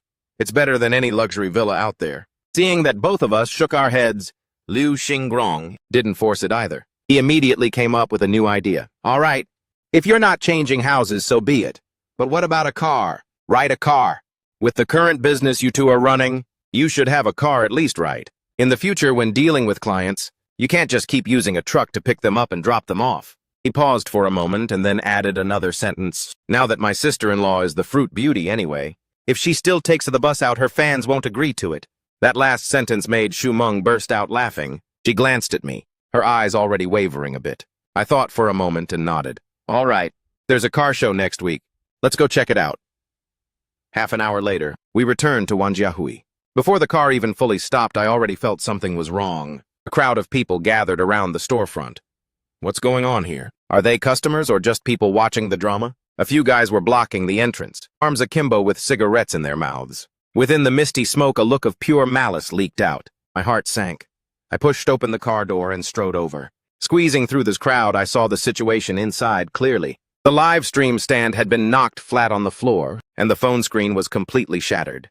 The fruit baskets that were originally neatly arranged were overturned with dozens of mandarins scattered across the floor. The female employees were shrinking back, in the corner, their faces pale with fear. Right at that live stream spot, where Shumeng usually sits, there was now a middle-aged man with a crew cut. Around his neck was a gold chain as thick as a thumb. He was sitting with his legs crossed, rolling 2 feng shui walnuts in his hand. He narrowed his eyes at me, not bothering to stand up. Are you the boss? I glanced around the shop, my voice calm. Is there something you need? The crew cut guy clicked his tongue, slamming the 2 walnuts hard onto the table. Let me introduce myself. I'm Brother Yang. Brother Yang here runs a trading company. Lately, I've been looking to expand my business, so I've set my sights on this spot of yours. He stood up, getting right in my face and sizing me up from head to toe. This place of yours is pretty good. Right by the north gate and doing live streams. Making quite a fortune, huh? I didn't reply. He continued, I'll offer you a price. Take this 50,000 RMB and go open a shop somewhere else. This storefront is mine now. He patted my shoulder. Brother, give me some face and pack up your things today. I looked down at where he had just patted, then looked back up. Brother Yang, right? This shop is not for sale. Brother Yang glared at me. Brother, it seems. You didn't hear me clearly. I said give me some face. Are you going to accept this face or not? I let out a cold laugh. At this moment, the back car door opened. Liu Xingrong strode over. Who's causing trouble here? Brother Yang turned his head. His eyes narrowed, and a sycophantic smile immediately plastered his face. Oh, President Liu, what brings you here? Is this small shop backed by you? Liu Xingrong walked to my side and let out a cold laugh. Backed? This entire Wanjiahui area was developed by me. My storefront, I'll give it to whoever I want. He took a step forward. Who do you think you are to dare come to my turf and pull this gangster crap? Brother Yang's expression shifted repeatedly, his jaw clenching hard. In the end, he still had to swallow his anger. President Liu, what did you mean by that? I only came here to talk business. Peace breeds wealth. And harmony brings prosperity, right? Talking business. Liu Xingrong pointed at the live stream stand, lying flat on the floor, and the pile of smashed fruit scattered all over the ground. Is this how you talk business? Brother Yang gave a forced laugh and didn't answer. He turned his head to look at me, his eyes full of malice. Very well. Brother President Liu is here today, so I'll give him face. He walked to the door and then turned his head back around. But you'd better think it through carefully. Can you be protected by others for the rest of your life? Or not? He waved his hand. Those guys followed him, then vanished into the crowd. Inside the shop, it became quiet again. The young girls couldn't hold it in anymore and burst out crying. Shumeng rushed in from outside the door and hugged me tightly. Are you all right? I'm fine. I patted her back and looked out the door. Liu Xingrong said, Brother, this Liu Yang specifically targets thriving shops and stores to make his move. Under his command, he keeps a gang of thugs. Today he gave me face, which is why he left. But he won't just swallow this insult. In the future, you have to, I know. President Liu, thank you for today. I didn't say anything else, just silently squatted down, picking up each scattered mandarin one by one, and then brought them back into the store. The next day, the police station suddenly called me. Is this Chen Zuisheng? The driver Sun Jian from your store just got into a fight with some people. He's currently in the hospital. I stiffened. A fight? About old son's matter, please come over here. At the hospital, Xu Meng and I hurriedly rushed over, searching for the ward. Pushing the door open, we saw old son lying on the hospital bed, his head wrapped in bandages, his eye socket bruised and swollen, to the point where his eye was reduced to just a slit. On the chair, next to the bed, sat a woman, her eyes red from crying, likely his wife. By the window, 2 police officers were standing, one taking notes, and the other with his arms crossed looking at me. Seeing us, old son forced himself up trying to sit. I stepped forward quickly and pressed him back down. Don't move. What happened? Old son opened his mouth but couldn't utter a word. The wife beside him burst into tears again, her voice choking. Boss Chen! My old son never causes trouble. He's a very honest man. I know. I looked at old son. Brother son, take your time. Old son gasped for breath and began recounting what happened after he left today. He had just loaded a batch of dragon fruits and had just driven the truck out of the market gate when suddenly a group of people rushed out from the roadside, armed with clubs and bricks. Without saying a word, they just charged in and smashed the truck. Some even climbed onto the cargo bed, at the back throwing all the dragon fruits that had just been loaded onto the street. Crate after crate was thrown and smashed to pieces on the ground. Old son used to be a soldier, so he jumped off the truck and charged forward, managing to take down 2 men. But the other side had too many people. No matter how good his martial arts skills were, he still couldn't fight them all off. 7 or 8 guys swarmed him, and he took a club strike to the back of his head. Before passing out, he could still see them smashing the goods and using knives to slash the tires. By the time he woke up, he was already in the hospital. After old son finished speaking, he clenched his teeth tightly, the muscles on both sides of his jaw bulging from anger. I walked out of the ward together with the 2 police officers. Officers, about this matter? As I spoke, I handed over a cigarette. The older officer took it, putting it in his mouth but didn't light it yet. That driver from your shop, is he a discharged soldier? He has never caused trouble with anyone before. The police officer nodded. That group of people ran away really fast. By the time we arrived, there was only a pile of completely smashed fruit left. The license plates were covered up and the surveillance cameras only caught a few blurry figures from behind, unable to see their faces clearly. So what happens now? The case has been filed. The police officer glanced at me. But you know how these types of cases go. Unless there's a concentrated crackdown on crime, otherwise it's very hard to solve. I understand. Returning to the ward door, Juming just happened to walk out from inside. She had given old son's wife 8,000 RMB, telling old son to just focus on recovering with peace of mind, that the store's losses didn't amount to much, and to wait until he was fully recovered before returning to work. During his recovery period, his salary would still be paid in full. Old son's wife followed her out and gripped Xu Meng's hand tightly, so moved that she was speechless. Stepping out of the hospital gate, Xu Meng asked me what the police said. I told her that the case had been filed, but it would be very difficult to catch the people. She frowned. Then what should we do? Do we need to ask President Liu Xingrong for help? I shook my head. No need to look for him. The official path has official ways, and the underground world has its own tricks. Don't worry, just leave this matter to me. I made a phone call to Guodong. At noon the next day, a black business van stopped in front of the shop. The driver got out and opened the door, his attitude extremely respectful. Jumeng watched from afar, looking a bit anxious. I didn't explain much and just got into the vehicle. The car turned through many twists and alleys, stopping at the entrance of an old lane. The lane was very deep, with old-style residential buildings on both sides, their walls peeling off. Walking all the way to the end, there was a noodle shop, the once famous signboard having completely faded. Pushing the door open, there were only 5 or 6 tables inside, and only one person was sitting at the very back. Guodong was lowering his head, eating noodles. Seeing me approach, he pointed at the chair beside him, saying, "Take a seat. Want some?" I glanced at his noodle bowl. The color was dull, and the noodles were unevenly cut. "No." He raised his head to look at me. "You're quite direct. If it doesn't taste good, why should I eat it?" He froze for a moment, then laughed. "Chen Zuisheng! I don't know if you're confident or conceited anymore." He put down his chopsticks. "But you're right. It really doesn't taste good at all. But back in the day, this thing saved my life." I listened to him tell the story in silence. During those specific years, my parents were persecuted because of foreign connections. My younger sister and I had no one to take care of us, and we almost starved to death. There was an old neighbor, who secretly brought my sister and me a bowl of these noodles every day. He used his chopsticks to poke at a few noodle strands. Noodles? Made of buckwheat mixed with elm bark powder.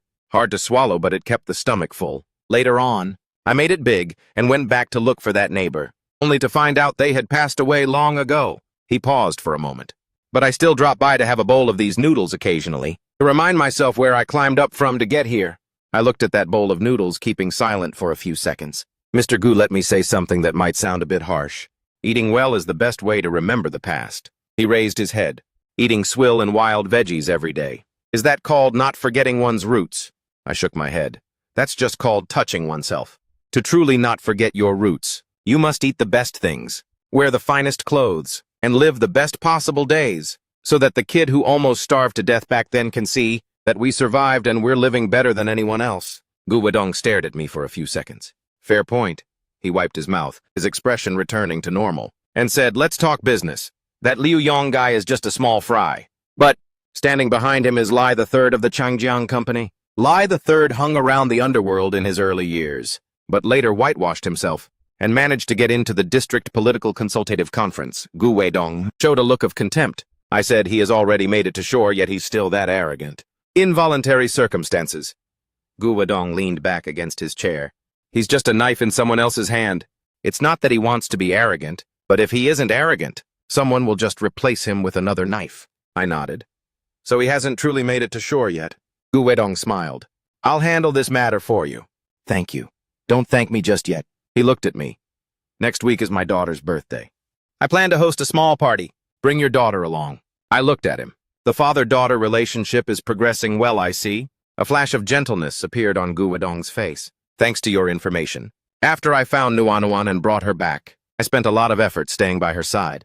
Lately, I've put aside all outside work to stay at home and play with her every day. He paused for a moment. She had no father since she was a child. Now she has one, but she doesn't have many friends. I want to introduce her to a few more kids of her age. How old is your daughter? 5 years old. My Nuanuan is 6 years old. Perfect, they can play together. He looked at me. Next weekend, bring your wife and child over here together. I nodded. All right. Returning home, Xu Meng was watering the roses on the balcony. I retold everything to her. After listening, the watering can in her hand froze mid-air. Mr. Gu Wedong? Is he the friend you mentioned last time? That's right. Xu Meng clearly became nervous. So how is his family like? What should I wear there? What should Qianqian wear now? Do we need to prepare any gifts? I couldn't help but laugh.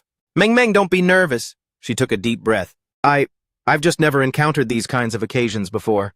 That person named Gu Wedong you mentioned? I've heard you bring him up a few times already. It feels like he's from an aristocratic family. I thought for a moment. The old master of their family is indeed a Gu. They really are an aristocratic family. Xu Meng's face turned pale, but I abruptly shifted my tone.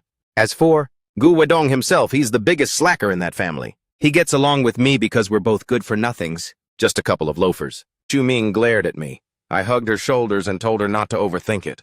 Tomorrow I'll take you and Qianqian to buy some clothes first, and then head over to the auto show to check out cars. Next week we'll drive a new car to look proper and fancy. It really is just an ordinary family, even a bit below our current family. She was amused by my teasing and gave me a gentle swat. The next day at the most high-end women's fashion boutique in the shopping center of Ninghai, I picked out a cream white dress for Xu Meng. She took the dress and went into the fitting room. A few minutes later the door opened and Xu Meng stepped out. I was stunned. The dress fit her perfectly. The cream color further accentuated her snow-white skin.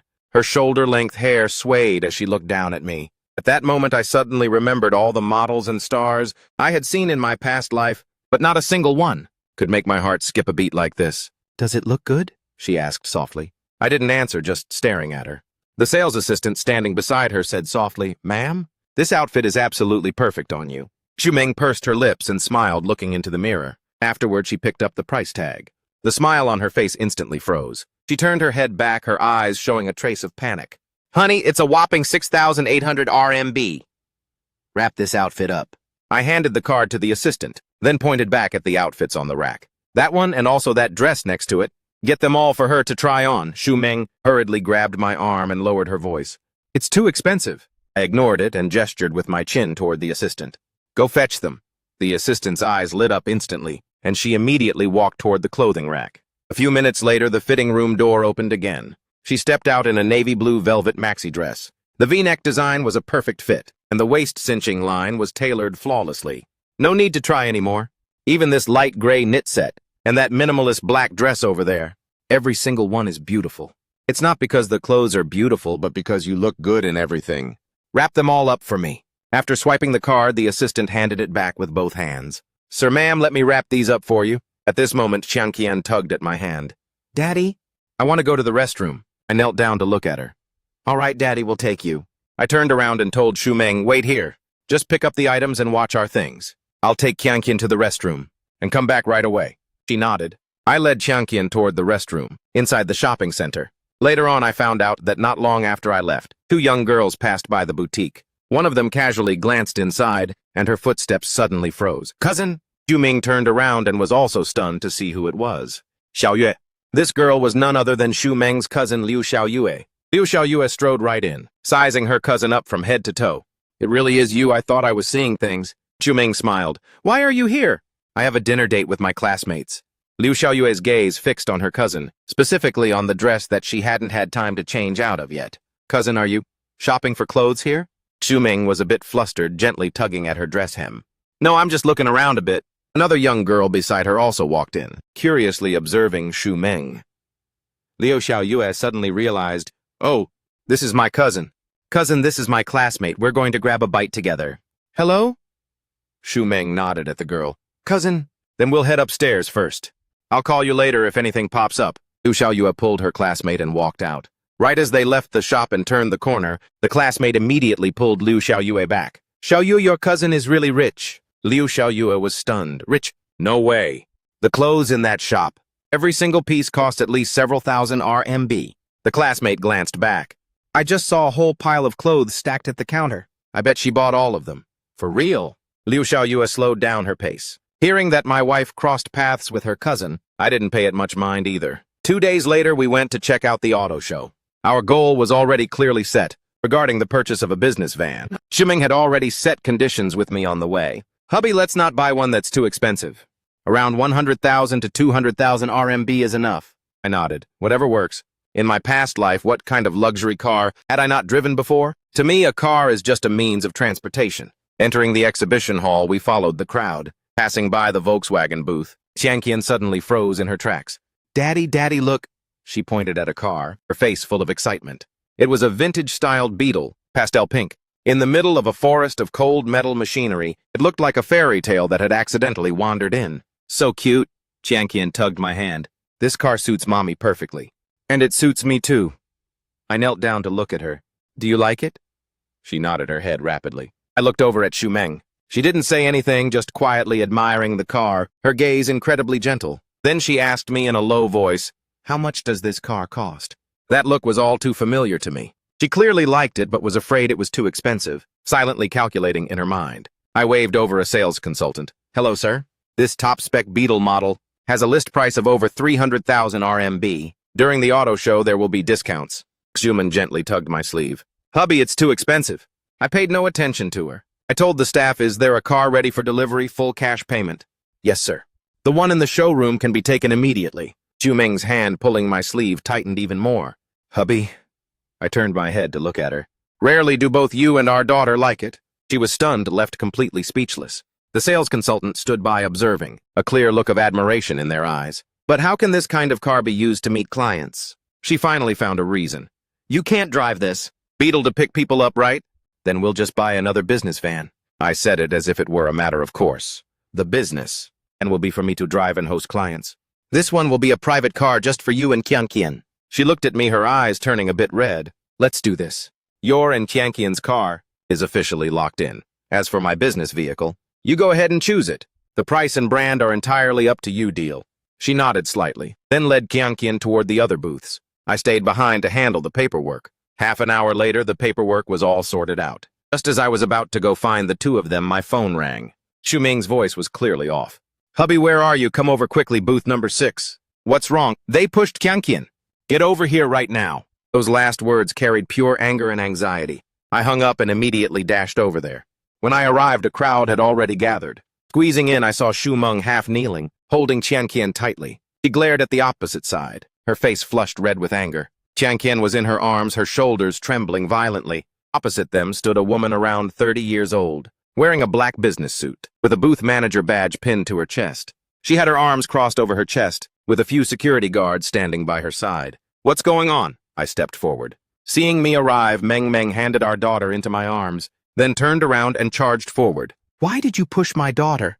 "She's only 4 years old. Are you 4 years old too?" That woman let out a cold snort. "Ma'am, please control your emotions. First of all, this is our exhibition area, and we have the right to protect the exhibits. Second, the delivered car is over there and your daughter crawled in on her own. Third, she raised 3 fingers and shook them. I only gently stopped her. It was she who couldn't stand firm and fell. What does that have to do with me? You making such a scene like this will affect the image of our exhibition area. I can call security to escort you out." How dare you?" The woman interrupted her. "If you feel wronged, then go ahead and file a complaint. Exhibition area number 6, my name is Lena, always welcome. However, I must remind you, we've seen plenty of these types of complaints." As she spoke, she glanced across Shu Meng's face, then looked at Qian Qian in my arms, letting out a soft laugh. "It's normal for kids to bump and get a few scratches. Just go home and comfort her a bit and it'll be fine. There's no need to make a scene here. Want to scam us? We have a legal team." She adjusted her business suit, her tone full of arrogance. "Furthermore, this is a high-end exhibition area. We only serve clients with a high net worth. Different levels of wealth mean the value of the service you receive is naturally different too. If your wealth meets the standard," she leaned forward slightly, getting a bit closer and lowering her voice, but still making sure everyone around could hear, "I'd even kneel down and lick your shoes. The question is, are you worthy?" After listening to Shu Meng's recount, I roughly understood the whole situation. Our daughter saw that phantom model car, felt it suited her dad very well, so she wanted to go up and take a look. The barrier rope was pulled at an adult's height, and the red rope happened to sit right above Qianqian's head. She completely didn't notice it. Then that woman named Lena just pushed Qianqian down. I took a step forward, holding Shu Meng, and placed Qianqian back into her arms. I looked at Lena, my tone calm. "Manager Lin, right? Just now you said different. Identities enjoy different services." I think this sentence makes a lot of sense. The corner of Lena's mouth curled up, thinking that I was about to back down. I didn't even bother to care about her, turning my head to look at the flustered staff by the display platform. On the platform, 5 cars were parked side by side. Just now Lena said one had already been pre-ordered, so the remaining 4 were still there. I raised my hand and pointed at those 4 cars. "These 4 cars, I'll take them all." "What?" Lena stiffened, and those staff members were also stunned. I repeated once more, 4 cars. "Full payment, issue the invoice." No one moved. I looked at them. "What's wrong? Think I don't have the money?" I pulled a bank card out of my pocket and placed it on the side table, then pulled out another bank receipt from swiping the card to buy the Beetle at the Volkswagen booth just now. With a snap, I placed the receipt on the table. "This is the card receipt from the Volkswagen booth. You guys can take a look." A young girl with a ponytail hesitated a bit, walking over to pick up the receipt. She took a glance and her eyes instantly went wide. Instinctively covering her mouth, she raised her head to look at me, her gaze completely transformed. Shu Meng at this time was no longer in the mood to be angry, quickly stepping over to pull my arm. "Hubby, do you really intend to buy them? Even if we buy, we shouldn't buy from their place." I pulled her to sit down, patting the back of her hand. "Listen to me." When the paperwork was almost done, I suddenly bent down, took off one of the high-heeled shoes from Shu Meng's foot, and threw it right in front of Lena. Lena stared blankly at the shoe on the ground, her face instantly turning as red as a pig's liver. "Manager Lin, I wonder if I have met your standard to serve high-net-worth clients." Yet I asked her lips trembling, unable to utter a word. The crowd of onlookers around grew larger and larger, some whispering and gossiping, and some holding up their phones to record. Seeing her say nothing, I shook my head. "It seems your company's promise of service is still far from being properly delivered." I turned around and spoke to the girl with the ponytail, who had just processed the car purchase for me, saying, "I want a refund on these 4 cars. The girl was stunned. "Sir, about this." Lena's face at this moment was completely pale. During the auto show to boost sales, the first 2 days guaranteed unconditional deposit refunds. In the following days, canceling the deposit would only deduct a small amount of the deposit, but ordinary people wouldn't do that. No one is so bored to the point of buying and then returning and then buying again. But right now, this regulation had become her death sentence. At this moment, a familiar voice came from behind the crowd. "Little brother, why are you here?" Liu Xingrong parted the crowd and strode right in. I turned my head. "Brother Liu, why did you come here too?" "I came to check out some cars." He walked over to my side, looked at the shoe on the ground, then looked back at Lena, who was standing there dazed. "What's going on here?" I summarized the situation briefly in a few sentences. Liu Xingrong's face darkened after listening. He turned his head to look at those cars, his gaze stopping on an off-road vehicle, gazing out for a moment. This one, he took out his phone to scroll through it, holding it out in front of me. Is it this one? On the screen was a photo, which was exactly this off-road vehicle even from the exact same angle. Little brother, I was the one who ordered this one. You ordered it, that's right, intending to give it to you as a gift. He pointed his hand at that vehicle. Last time you said you didn't want to change houses, so I thought about buying you a slightly better car. I happen to take a liking to this vehicle, set for delivery tomorrow. He turned his head to look toward Lena, his gaze completely turning cold. You guys pushed the child. Lena's face was completely drained of blood. Chairman Liu! I didn't know. Liu Xingrong didn't even bother to care about her, waving his hand. Cancel it. We're not taking this car anymore. He took out his phone and made a call. Hello? Old Zhang.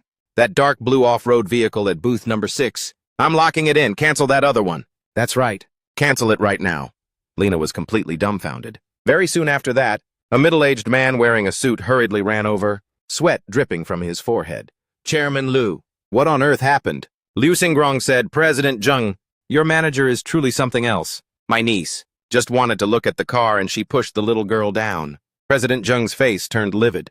He turned his head to look toward Lena, his gaze looking as if he wanted to eat her alive. Lena opened her mouth. President Zheng, what else do you have to say? From this moment on, you are no longer an employee of this company. Lena's limbs went weak and she collapsed onto the ground, leaving exhibition area number 6. That bit of unpleasantness was quickly thrown behind my mind. Liu Xingrong walked beside us, chatting as we walked. Arriving at the lounge area, he suddenly stopped his pace. Old brother, what happened just now in the final analysis was triggered by me. Today I must absolutely gift you to a car. Don't argue with me on this. I was slightly stunned. Brother Liu, there's really no need. If you don't accept it, it means you look down on me. His attitude was very resolute. Then he turned to look at Xu Meng. Sister-in-law, what do you say? Your husband already doesn't give me face, so you must give me a little face, right? Xu Meng was caught off guard by being named, feeling a bit awkward. She glanced at me and I nodded slightly. We originally wanted to buy a business van, around 200,000 RMB. 200,000 RMB. Liu Xingrong's eyes lit up. Small matter. Just leave it to me. I'm the one who knows business vans best. Guaranteed to pick one that you'll like. After saying that, he immediately walked away. After taking 2 steps, he turned his head back. What are you just standing there for? Let's go. Xu Meng and I looked at each other, between tears and laughter, and could only carry Qiangqian along. Liu Xingrong knew his way around, leading us straight to the Mercedes booth. Right in the middle of the display area, there was a business van parked. Silver with an aerodynamic design. Beside it, a long-legged car model was posing for photos. Liu Xingrong stepped up, without even glancing at the model once, and pointed straight at the car. This one. Then he waved over the staff. Hey, make the order. That long-legged model was clearly stunned, and her hand movements froze as well. The staff jogged over to receive him. Hello, sir. Are you sure you want this one? Yeah, I'm sure. Liu Xingrong gave a reply, then turned around and started persuading Xu Meng. Sister-in-law, listen to me, you can't go wrong. This one absolutely meets my brother's needs. Mercedes is a big brand. Driving it out gives you a lot of face. A business van has plenty of space. In the future, it's perfect for carrying clients or taking the family out. He spoke very enthusiastically. I glanced at that car, then looked at the spec sheet on the display platform, and couldn't help but laugh. Brother Liu, do you know how much this car costs? He blinked. 200,000 RMB-ish. Brother Liu, this is the Mercedes AMG line. I pointed at the spec sheet. It's not 200,000 RMB, but around 2 million RMB. Liu Xingrong's face stiffened for a second. Xu Meng gasped. 2 million RMB. This is too expensive, we can't do this. Brother Liu, this gift is too valuable. We cannot accept it. Liu Xingrong quickly regained his composure and started playing dumb. Huh? Didn't you just say 200,000 RMB? I must have misheard. Seeing that we both remained silent, he simply threw a tantrum. All right, I admit I did it on purpose. But something worth 200,000 RMB. I just couldn't bring myself to gift it. Since I'm gifting, I have to gift this one. If you two don't accept it, I'll just act like a rogue right here today and not go anywhere. As he spoke, he sat right down nearby. Looking at that rogue expression of his, I suddenly burst out laughing. Liu Xingrong had made a fortune, thanks to my information, but he was never someone who only knew how to take without giving back. On the contrary, he always looked for ways to repay me. This person is worth forming a deep bond with. I glanced at Xu Meng. She was still politely declining. I stepped up, patted her shoulder, and said, "Just accept it." She raised her head to look at me a bit surprised. I nodded. Seeing me nod, Liu Xingrong instantly bounced up from the chair, as if fearing I would regret it. He waved his hand directly at the staff. "Make the order full payment. Do it right now." On the weekend, I drove that Mercedes AMG, taking Shumeng and Changqian to attend the birthday party of Gu Weidong's daughter. The villa area was very quiet. Gu Weidong was personally waiting at the door. Seeing us get out of the car, he strode forward to greet us. "Brother Zuisheng, sister-in-law, hurry inside." He led a little girl wearing a white princess dress over to his side. "Nuan, greet your uncle and aunt." The little girl looked very delicate, but her gaze was a bit evasive. She timidly greeted, "Hello, uncle." "Hello, auntie." Before they could even be introduced, Changqian's eyes suddenly lit up. She proactively stepped forward and grabbed Nuan's hand. "Is your name Nuan? I'm Changqian. Let's go play." The two little girls held hands, chirping and whispering something to each other, then ran straight into the courtyard. Nuan was a bit dazed, looking back toward Gu Weidong. Gu Weidong smiled and nodded, and only then did the little girl softly acknowledge. Zhu Meng stood beside them, her expression a bit awkward. She whispered to me, "Changqian, why is she being so impolite?" I smiled. This is good. Getting more and more active. She has the potential of a master diplomat. Gu Weidong, on the other hand, happily clapped his hands. Great, this is just great. Ever since I found Nuan and brought her back, I've always felt she was way too introverted. She was always by herself, refusing to play with anyone. Now that she can play with a peer like this, it really is just great. After Shumeng heard this, a trace of doubt flashed in her eyes as she looked over at me. I just gave a faint smile, not asking further. This was someone else's private matter. Gu Weidong was very sharp, taking the initiative to speak up. "Your brother Chen here knows all about my business. The child has been found and brought back, but her mother still refuses to forgive me for now." I nodded to comfort him. "Take it slow. Some things can't be rushed. Just letting nature take its course is for the best." He was clearly a bit heartened after hearing this. "Little brother, with these words from you, I can finally feel at ease." Shumeng stood by witnessing this scene, a flash of astonishment in her eyes. She didn't expect such a successful person would listen to me this much. "I'll go check on the kids." After saying that, she walked toward the courtyard garden. Gu Weidong took that opportunity to pull me back. "Little brother, come sit in the study for a bit." The study was on the second floor. Pushing the door open to enter, I froze slightly. Inside sat an old man with graying hair, holding a teacup, leisurely sipping his tea. The old master Gu Weidong looked a bit embarrassed. "Mainly my dad wanted to meet you but was afraid you wouldn't want to come. So he didn't tell you in advance." I stepped forward to greet him. "Hello, elder." The old man surnamed Gu put down his teacup, stood up and nodded at me. "Young friend Chen, please have a seat." He personally poured a cup of tea for me, handing it over with both hands. "Young friend Chen helped me find my granddaughter. This old man, no matter what, must offer a cup of tea to express my gratitude." I received it with both hands. "Elder, you're being too polite. My seeking out brother Gu wasn't without my own requests either." The old man surnamed Gu nodded. "I know it was for your daughter." He pointed his hand toward Gu Weidong. Wasn't he also doing it for his daughter? This is a win-win situation for both sides. He paused for a moment, looking at me with sharp eyes. Of course, this old man wanting to meet young friend Chen once is also not without a request. Hearing this, I immediately understood, putting down my teacup. "Elder, please speak." He spoke slowly. I heard Weidong say that young friend Chen is highly skilled in divination, knowing fortune and misfortune. So I also want to ask you to read a fortune for this old man. Old Master Gu wanting to meet me was something I couldn't refuse. Regarding the Gu family's matters, I also knew a thing or two. The Gu family was unlike other domestic influential families. Their main power lay overseas. Back then, when the domestic economy opened up, there was a desperate need for foreign investment and technology. Old Master Gu seized the opportunity and brought in a lot of it. Plus, with his time studying abroad, he had formed close relationships with several founding elders, helping the Gu family gradually step into the domestic market. Their business map expanded into the political field as well. This background had its benefits and its drawbacks. On one hand, it was hard to truly blend in, easily being viewed as an outsider. On the other hand, they maintained a noble purity, having no grievances with any faction. When other influential families expanded their interests overseas, they also needed the Gu family's help, so everyone gave the old master a bit of face. But there was one incident that caused the Gu family to offend a top influential family in the country. That year, the Gu family had the right to donate a batch of artifacts to the museum. A few years later, one of those pieces suddenly appeared on the auction market. The old master thought the museum staff had stolen it from within, and was extremely furious, determined to investigate to the end. But he didn't expect that. That artifact was borrowed by a senior veteran cadre. Investigating it meant offending that person. As a result, Gu Wedong's older brother, Gu Weihong, chose to halt his steps and go no further. This piece of history flashed through my mind. I looked toward old Master Gu, nodded and asked, "What fortune do you wish to read?" "Fortune or misfortune?" He paused for a moment. "The future fortune or misfortune of the Gu family." I pondered for a moment. "Then please write a word, Elder." He picked up the brush and wrote a single word on the paper, "Ding." I looked at that word, then back at the old master. In my heart, I already understood.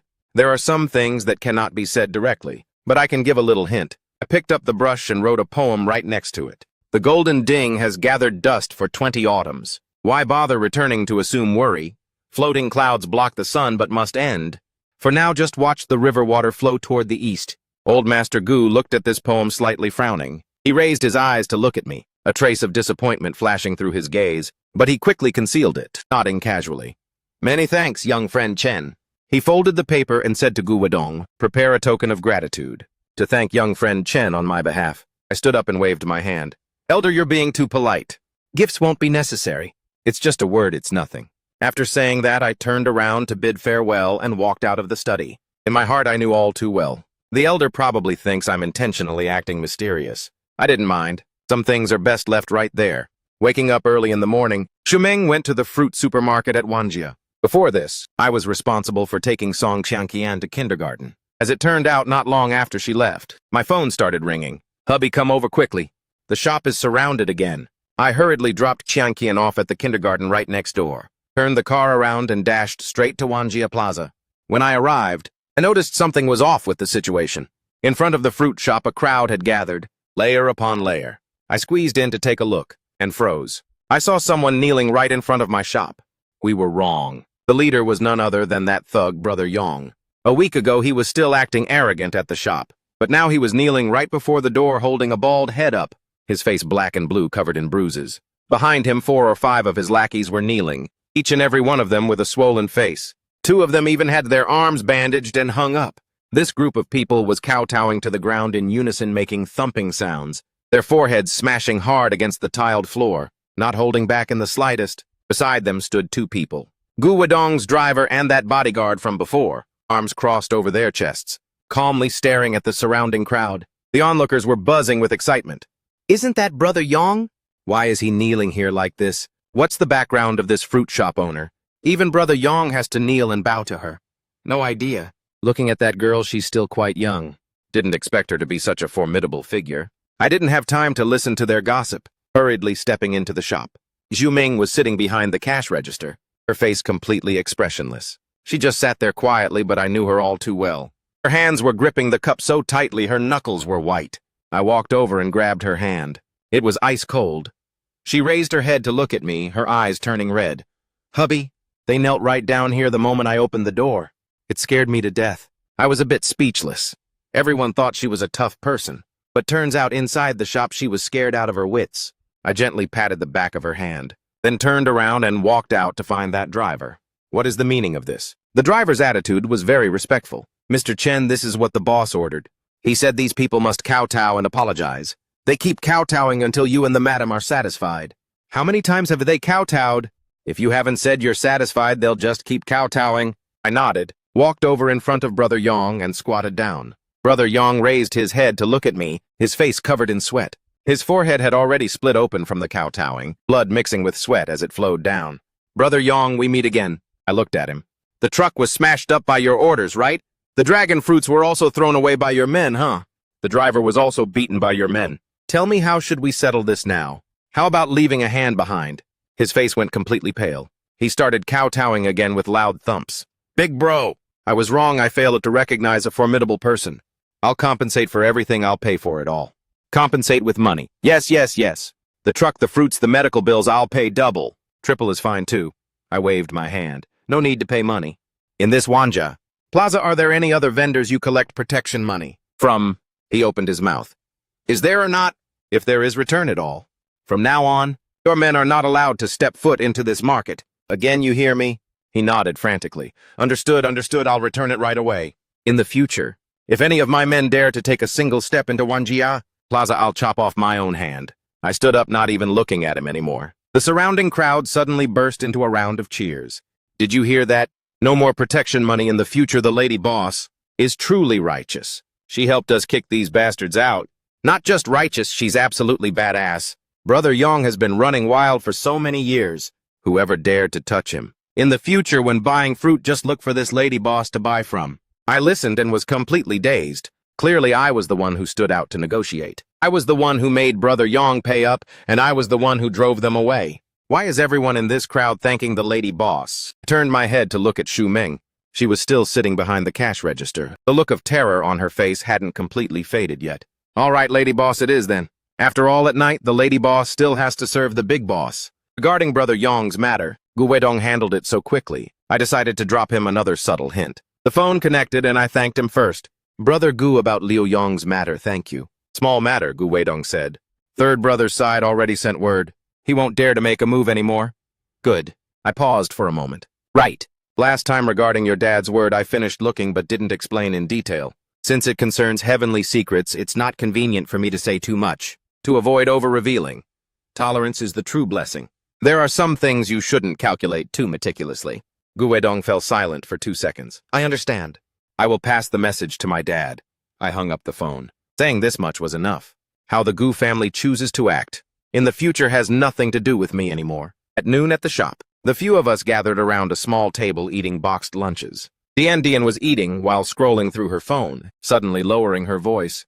My neighborhood is about to be demolished. This girl was hired to help Shu Meng livestream. She's a Ninhai local named Shui Chun Mei, with an active personality, chirping non-stop all day long. What demolition?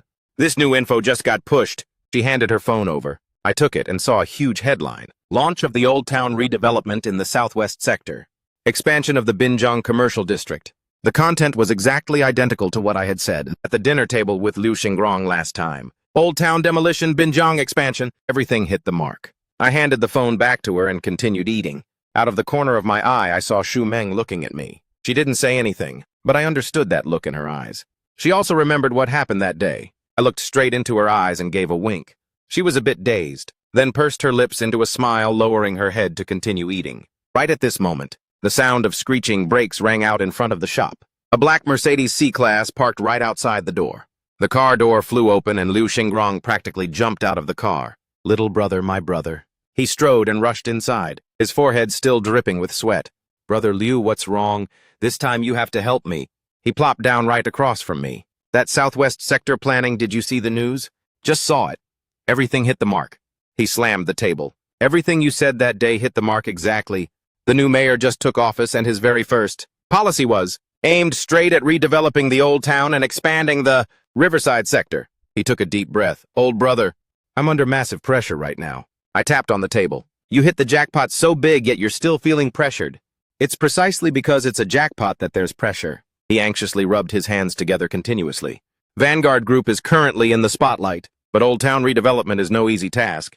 Demolition compensation, cultural relics, business vendors. If a mistake happens at just any single stage, mistake. Those guys who are eyeing me greedily will eat me alive. He lowered his voice.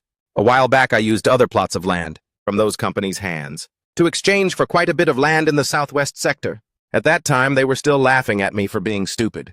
Now every single one of them has bloodshot eyes from envy, just waiting to see me make a mistake. I listened without replying. The new mayor has already come to meet me, Liu Xingrong continued. Mayor Wen asked me for a specific plan. I said I'd soon bring out something that will satisfy him. He leaned his body forward. Little brother, this time you must absolutely help your big brother. I tapped on the table. Brother Liu, your company has so many high-level executives, and there is no shortage of talent either. This matter needs to mobilize the resources of the whole company.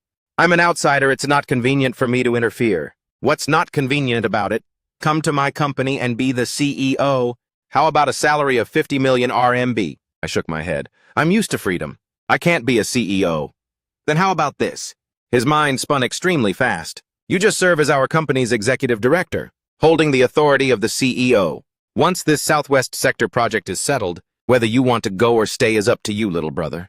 I absolutely will not stop you. I smiled. I don't even have shares in your company, so how can I be an executive director?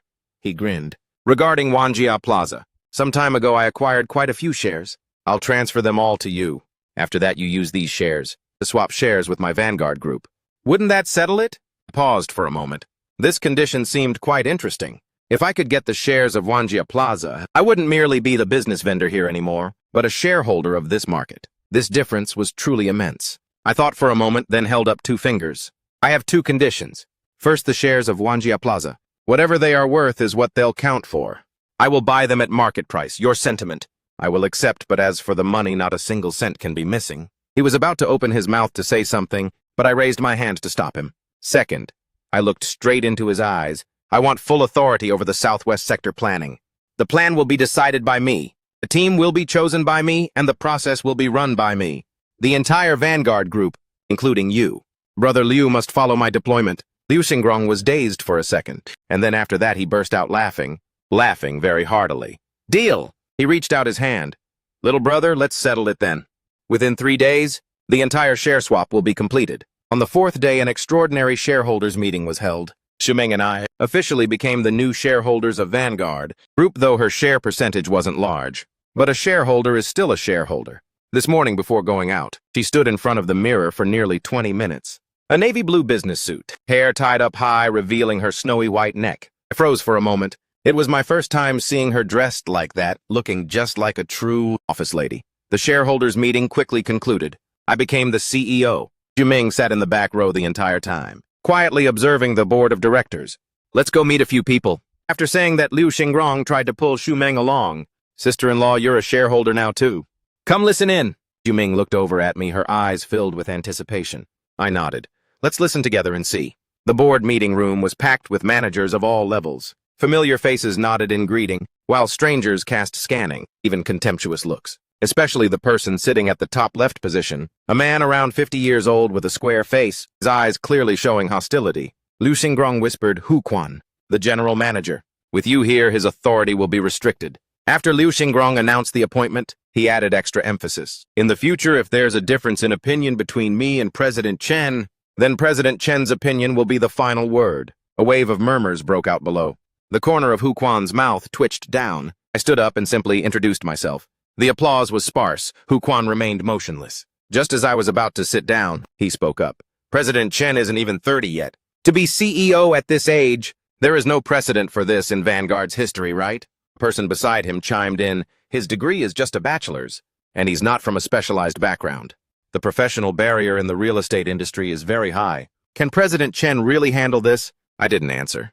A senior executive wearing glasses continued. The Southwest Sector project involves demolition and redevelopment. The revised plan is hundreds of pages long. Is President Chen confident enough to shoulder this? At this moment, Hu Quan stood up and stared intently at me. I have a specific question like this. The Southwest redevelopment area has 3 ancient structures, from the late Qing dynasty and early Republic era. We need to preserve them. During the underground pipeline renovation, the foundation excavation could cause an immediate collapse with just a minor slip-up. We have studied this for a whole month. Does President Chen have a solution? In the meeting room, everyone looked at me.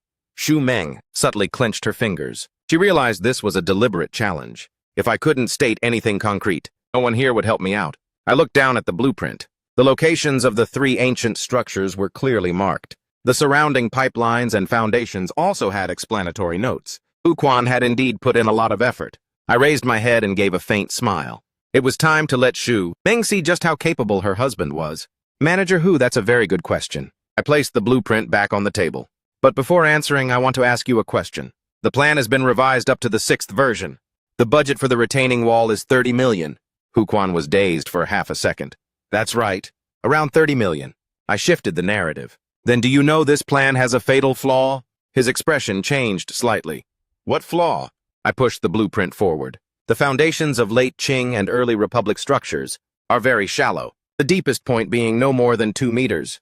You guys are driving the retaining wall 12 meters deep underground, piercing straight through the house foundations. Once it pierces through, the groundwater flow will change, leading to erosion of the soil stratum beneath the foundations. This isn't preservation.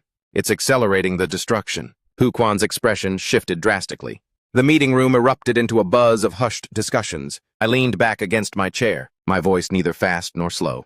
That is the first problem. The second problem concerns the 3 companies mentioned in the construction plan. Tiangong Construction, Hongda and Yongchuan Waterpipe Industrial, Hongda and Yinchuan Plumbing Industry. I picked up the documents and flipped through a few pages. The legal representative of Tiangong is surnamed Hu. He's your cousin. Among the shareholders of Hongda, one of them is your nephew.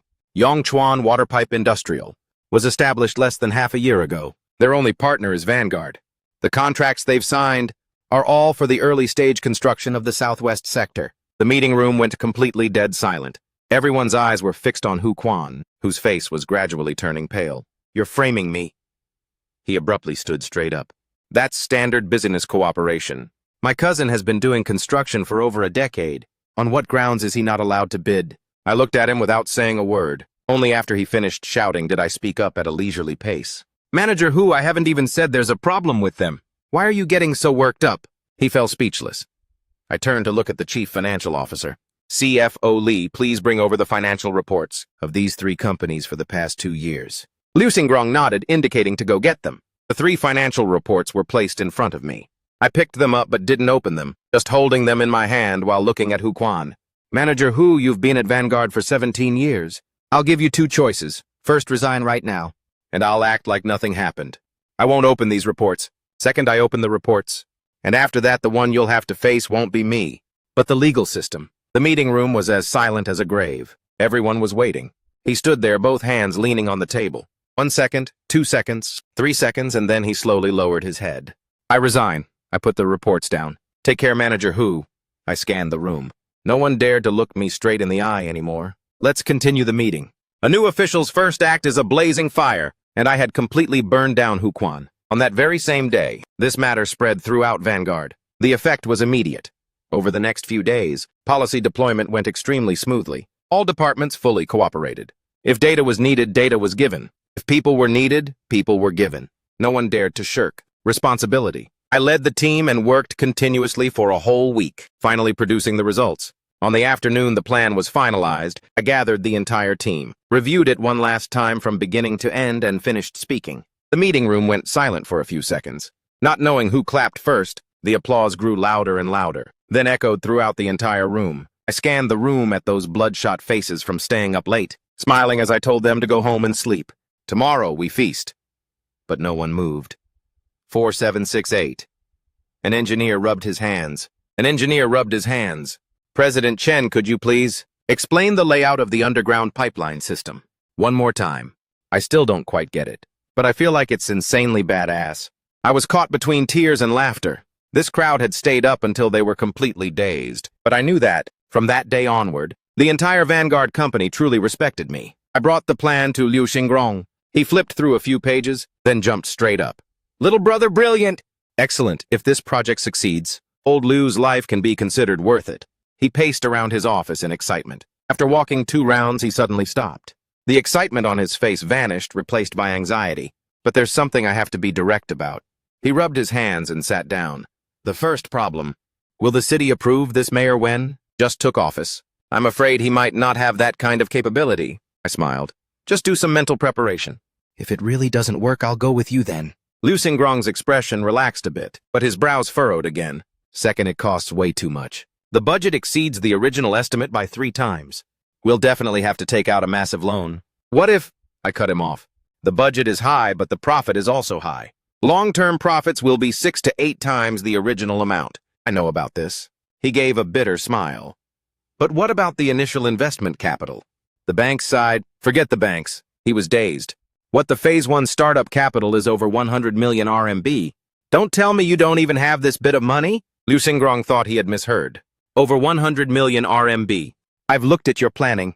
Without 800 million RMB for the initial phase, it's not going to work." I gave a faint smile. "Just watch and I'll show you what a real capitalist game looks like." That afternoon, at a small meeting room of the Municipal People's Committee, Mayor Wen brought along the Bureau of Construction, together with the heads of the Bureau of Planning and the Bureau of Finance, to listen to the report together. Liu Xingrong, sitting next to me, was a bit nervous. "Let's begin." Mayor Wen nodded. I opened the documents and spoke continuously for 40 minutes. By the 20th minute, the pen in Mayor Wen's hand had already stopped. He leaned back against his chair, staring intently at the projection screen, then looked at me without blinking. The bureau directors began exchanging glances, in absolute unbelievable shock, and also with deep curiosity, wondering what kind of god-tier figure this guy was. After finishing, I pressed the button to switch slides. The entire meeting room was dead silent, so quiet that you could hear a pin drop for a full 5 seconds. Mayor Wen picked up his teacup. Everyone feel free to ask any questions. Director Chu was the first to speak. Excavating a 3-story underground space in the old town, how will you protect the surrounding ancient structures? What if construction causes a cave-in or subsidence? I opened the corresponding page. It's not a full-scale excavation, but a point-by-point layout. The commercial area, parking lot, and technical pipelines are handled separately, using shield tunneling technology, with 6 micro-models to connect with the ground. The structural foundations will be reinforced beforehand, with 12 subsidence monitoring points set under each old building. Data will be updated in real time. Director Nguyen pushed up his glasses. The Binjiang expansion adds 7 more functional zones. What is the basis for laying out these business types? Will there be any overlapping construction? I smiled. The positioning is completely different. Following that, I explained in one go about the positioning and strategy of all 7 zones. Director Nguyen had nothing left to question. Finally, the director of the Bureau of Finance opened his notebook. I only have one question. How much is the budget expenditure? How much guarantee is needed? I smiled gently. Director, this amount doesn't need to be spent by the city. Not only does the city not need to put up money, but it can also generate profit for the city budget. The director's eyes lit up. Mayor Wen put his pen down. I have a question. Large-scale land clearance has always been the most difficult problem. How can you guarantee it will be completed on time? If nothing unexpected happens, I looked at him for a few seconds before speaking. Mayor Wen, the initial phase doesn't require any clearance. Mayor Wen was dazed. No clearance. That's right. No clearance. Everyone in the meeting room was stunned. Liu Xingrong looked at me with an astonished expression, frantically signaling me with his eyes. Mayor Wen stared intently at me. President Chen redeveloping the old town without clearance. Then how do you plan to do it? I smiled. House swapping. Director Chu frowned. House swapping? I smiled and explained, just change the order a bit. First execute the Binjiang expansion, and only then redevelop the old town. The new Binjiang area will break ground first, commercial housing, and offices will all be built to high standards. After completion, the city will issue a policy. Municipal government civil servants, residents and business vendors in the southwest Old Town will enjoy a priority house swapping system. I paused for a moment. The order of house swapping will be decided by a lucky draw. Whoever wins gets to swap their old house for a new one, paying the difference based on area size. The price difference will be calculated using the original cost, which is way lower than the market price. The meeting room fell silent for a few seconds. Director Nguyen widened his eyes. You mean, letting them move out voluntarily? Exactly. The focus isn't on us demolishing, but on them wanting to swap. What are the conditions of the old town like? What are the conditions of the new Binjiang area like? New house, new environment, new amenities, and the price difference isn't high. If it were you guys, would you swap? Director Chu asked. Then what about those who don't want to swap? Those who agree have already left, so the remaining ones will naturally be easier to negotiate with. I smiled. Once fewer people are left, their demands will also become simpler. By then, when we discuss demolition, the difficulty will drop by 80%. Director Chu's jaw dropped, and it took him a while to utter a single sentence. But those are civil servants. They also get to enjoy the policy right. Civil servants take the lead. And only when the citizens see that will they feel motivated. The first batch of house swappers must absolutely be them. After finishing my sentence, I scanned the room. No one spoke. Everyone's eyes were wide open, looking at me like they were looking at a monster. I understood the hidden meaning in their eyes. You can actually play the game this way. Mayor Wen stood up. This plan, let us study it again. We will give you feedback very soon. He escorted us downstairs, all the way to the car door. Before I got into the car, he reached out to shake my hand once more. His other hand reached up and patted my shoulder hard twice. He didn't say anything, but I understood the meaning.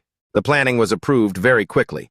The teams of Vanguard Group were restructured, and the Jinglong project secretly broke ground. Every day I was busy spinning around, reviewing blueprints, holding meetings, and deploying resources. Everything progressed according to plan. But what I didn't expect was that this planning would puncture the biggest Ponzi scheme in the history of Ninghai. That afternoon, the phone rang. Xu Meng's voice was extremely urgent. Hubby, something happened to Dad. I put my pen down. What happened? Did Big Brother call? The project Dad invested in turned out to be a scam.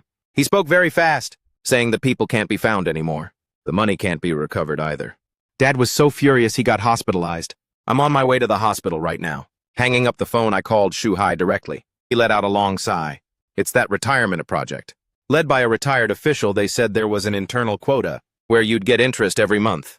A few months ago, they actually did distribute money, so Dad was pretty happy.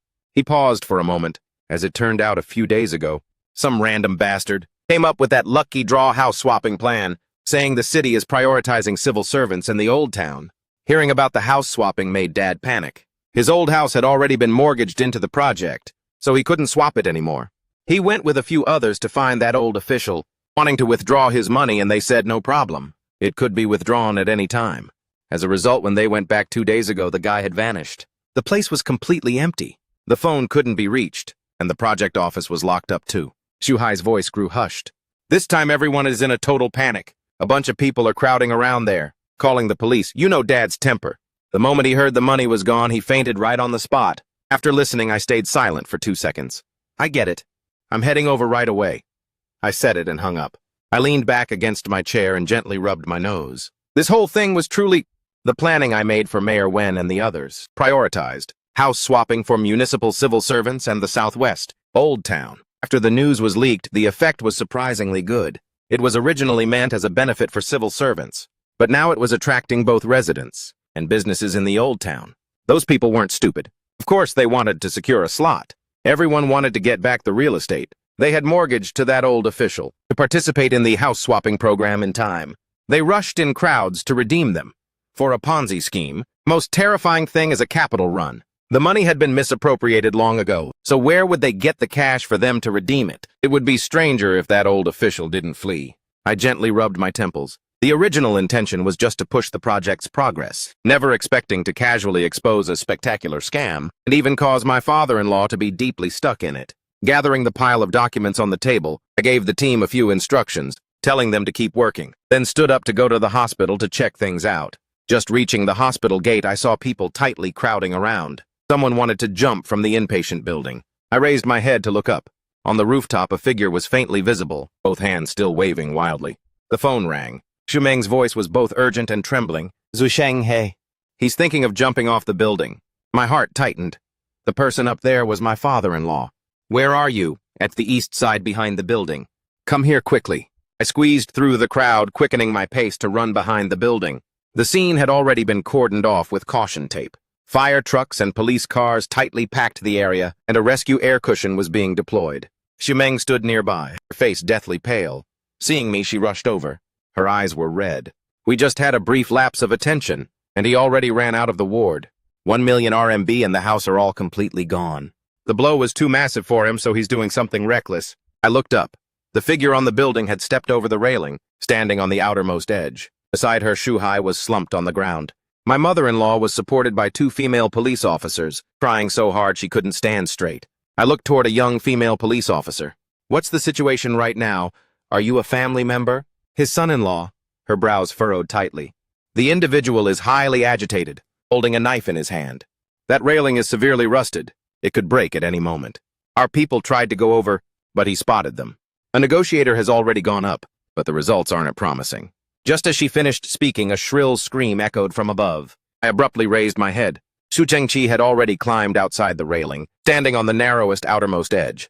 Dad, Zhuhai roared. My mother-in-law widened her eyes and collapsed. Xu Meng's legs went weak. I immediately caught her. Zusheng! She held on to me tightly, tears streaming down relentlessly, helping her sit down to the side. I turned around and walked straight ahead. What are you doing? The female police officer stopped me. I'm going up there to talk to him. You can't. It's too dangerous. I have a way. I bypassed her, ran straight toward the stairs, and rushed up in one breath. Right now, the building's rooftop was very windy. The negotiator stood more than 10 meters away, raising his hands. Mr. Xu, money can be earned back if it's lost. If your life is gone, there's nothing left. Xu Chengqi had his back toward him, standing outside the railing, waving a knife. Don't come over. Take another step and I'll jump right now. I walked over and tapped the negotiator's shoulder. I'm family. Let me. He was dazed for a moment, then slowly backed away. I took 2 steps forward and stopped. Dad. Xu Zhengqi's body shuddered. He slowly turned his head. Seeing it was me, the bloodshot streaks in his eyes turned even redder. You. Did you come to mock me? I came to watch you jump. He froze. Didn't you want to jump, Dad? I took another step forward. I'm standing right here to watch you jump. You. His body trembled violently, the tip of the knife pointing straight at me. Chen Zusheng. For me to fall into such a desperate situation today, it's all because of you. I nodded. Right because of me. Did I force you to invest? Did I force you to mortgage your house? Did I force you to believe that scammer's words? He opened his mouth but couldn't utter a word. I took another step forward. A few million RMB is gone, so now you don't even want your life anymore. If you jump down, will the money come back? His lips trembled. That was my life savings. So what? I cut him off. If you die, what about your wife? What about your son? Your daughter is right down there. If you jump, she will witness it with her own eyes. Have you thought about how she's supposed to live in the future? The hand holding his knife trembled. Dad, haven't you always wanted me to divorce your daughter? I slowly approached. Now the opportunity has come. You're holding a knife, Dad. I'm standing right here. Before you jump, slash me once. Consider it as getting your revenge. He glared at me. Don't you hate me a lot? I spread my arms out. Come on. Since you don't want to live anyway, drag me down to be your cushion. That way all debts are fully cleared. You think I don't dare? He swung the knife violently. Below the building, a shrill scream echoed. I didn't move, looking straight into his eyes. If you dare do it, after slashing, then jump down to the underworld. At least you'll have a companion. Xu Zhengqi's knife froze in midair, his arm trembling violently. I took another step. Now I was only 3 meters away from him. The rescue air cushion had been laid out below. It was orange. Looking down from the roof, it looked like a tiny Band-Aid. Dad, I lowered my voice. Your daughter is right down there. Listen, she's calling for you. In the wind drifted the crying voice of Xu Meng. Xu Zhengqi's arm trembled even more violently, tears welling up from his eyes. Have you thought about it? I stared intently at him. If you die. Later, when Xiantian asks where her grandpa went, how are we supposed to tell her? Are we going to say her grandpa got scammed out of his money? Lost his mind and jumped off a building. She's only 5 years old. It will leave a psychological trauma. His knife slowly lowered. At that exact moment, the railing made a cracking sound. A rusted section broke completely apart. His body stumbled. Without any hesitation, I lunged forward. My left hand grabbed his wrist that was holding the knife, while my right hand tightly wrapped around his waist, pulling him down. I used all my strength to throw my body backward. The two of us fell from the railing together. The sound of the wind howled and countless screams echoed from below, followed by a heavy thud. My vision went dark. Not knowing how much time had passed, I opened my eyes. The orange rescue cushion was right beneath my body. Beside me, Xu Zhengqi was lying on his back, staring blankly up at the sky, motionless. Someone helped me up. Brother, how are you feeling? Are you hurt anywhere? I didn't answer, looking down at my left arm. Blood was flowing down my arm. At the moment of impact, I got sliced by the knife. His knife hadn't been completely let go yet. Zuisheng. Xu Ming rushed past the cordon line, stumbling as she ran over. She knelt on the rescue cushion, looking at the blood on my arm, her whole body trembling uncontrollably. Why are you so foolish? Why would you be so foolish? She wanted to touch it, but didn't dare, her hand hovering in midair. As large teardrops streamed down. Do you know that just now when you fell from up there, She couldn't continue. She hugged me tightly and burst into loud sobs. Without you, what would my daughter and I do? I raised my uninjured right arm and gently patted her back. It's fine, it's just a superficial wound. She kept crying harder and harder.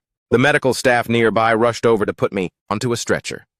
Before being carried away, I turned my head to take a look. Xu Zhengqi was also being helped to a sitting position, his whole body limp like a heap of mud, his eyes staring blankly in this direction. The direction he was looking at wasn't me, but his daughter. She was kneeling on the cushion, holding me tightly and crying like rain. In the surgical emergency room, the doctor used forceps to pull apart my wound and examine it. Fortunately, it didn't damage the tendons. About 7 or 8 stitches, rest for half a month, and you'll be fine. Ximing stood right next to me, her eyes bloodshot as she watched the needle pierce through the flesh, her hand trembling slightly. Does it hurt? It doesn't hurt. Once the stitching and bandaging were fully completed, I moved my arm a bit. It felt okay. Xu Ming still stood still on the spot, refusing to leave, until Shu Hai walked in and said, Meng Meng, Mom told you to go over there for a bit. Xu Ming gave me a look. Go ahead, I'll wait for you here. She stepped outside. Shu Hai sat down opposite me. Chen Zuisheng, thanks for today. I waved my hand. He stayed silent for a few seconds, then asked, Where? Are you two staying now? The Courtyard Villa. He was stunned, then curled his lips. Courtyard Villa. Keep bragging. If you said you were staying in a park, I'd believe you.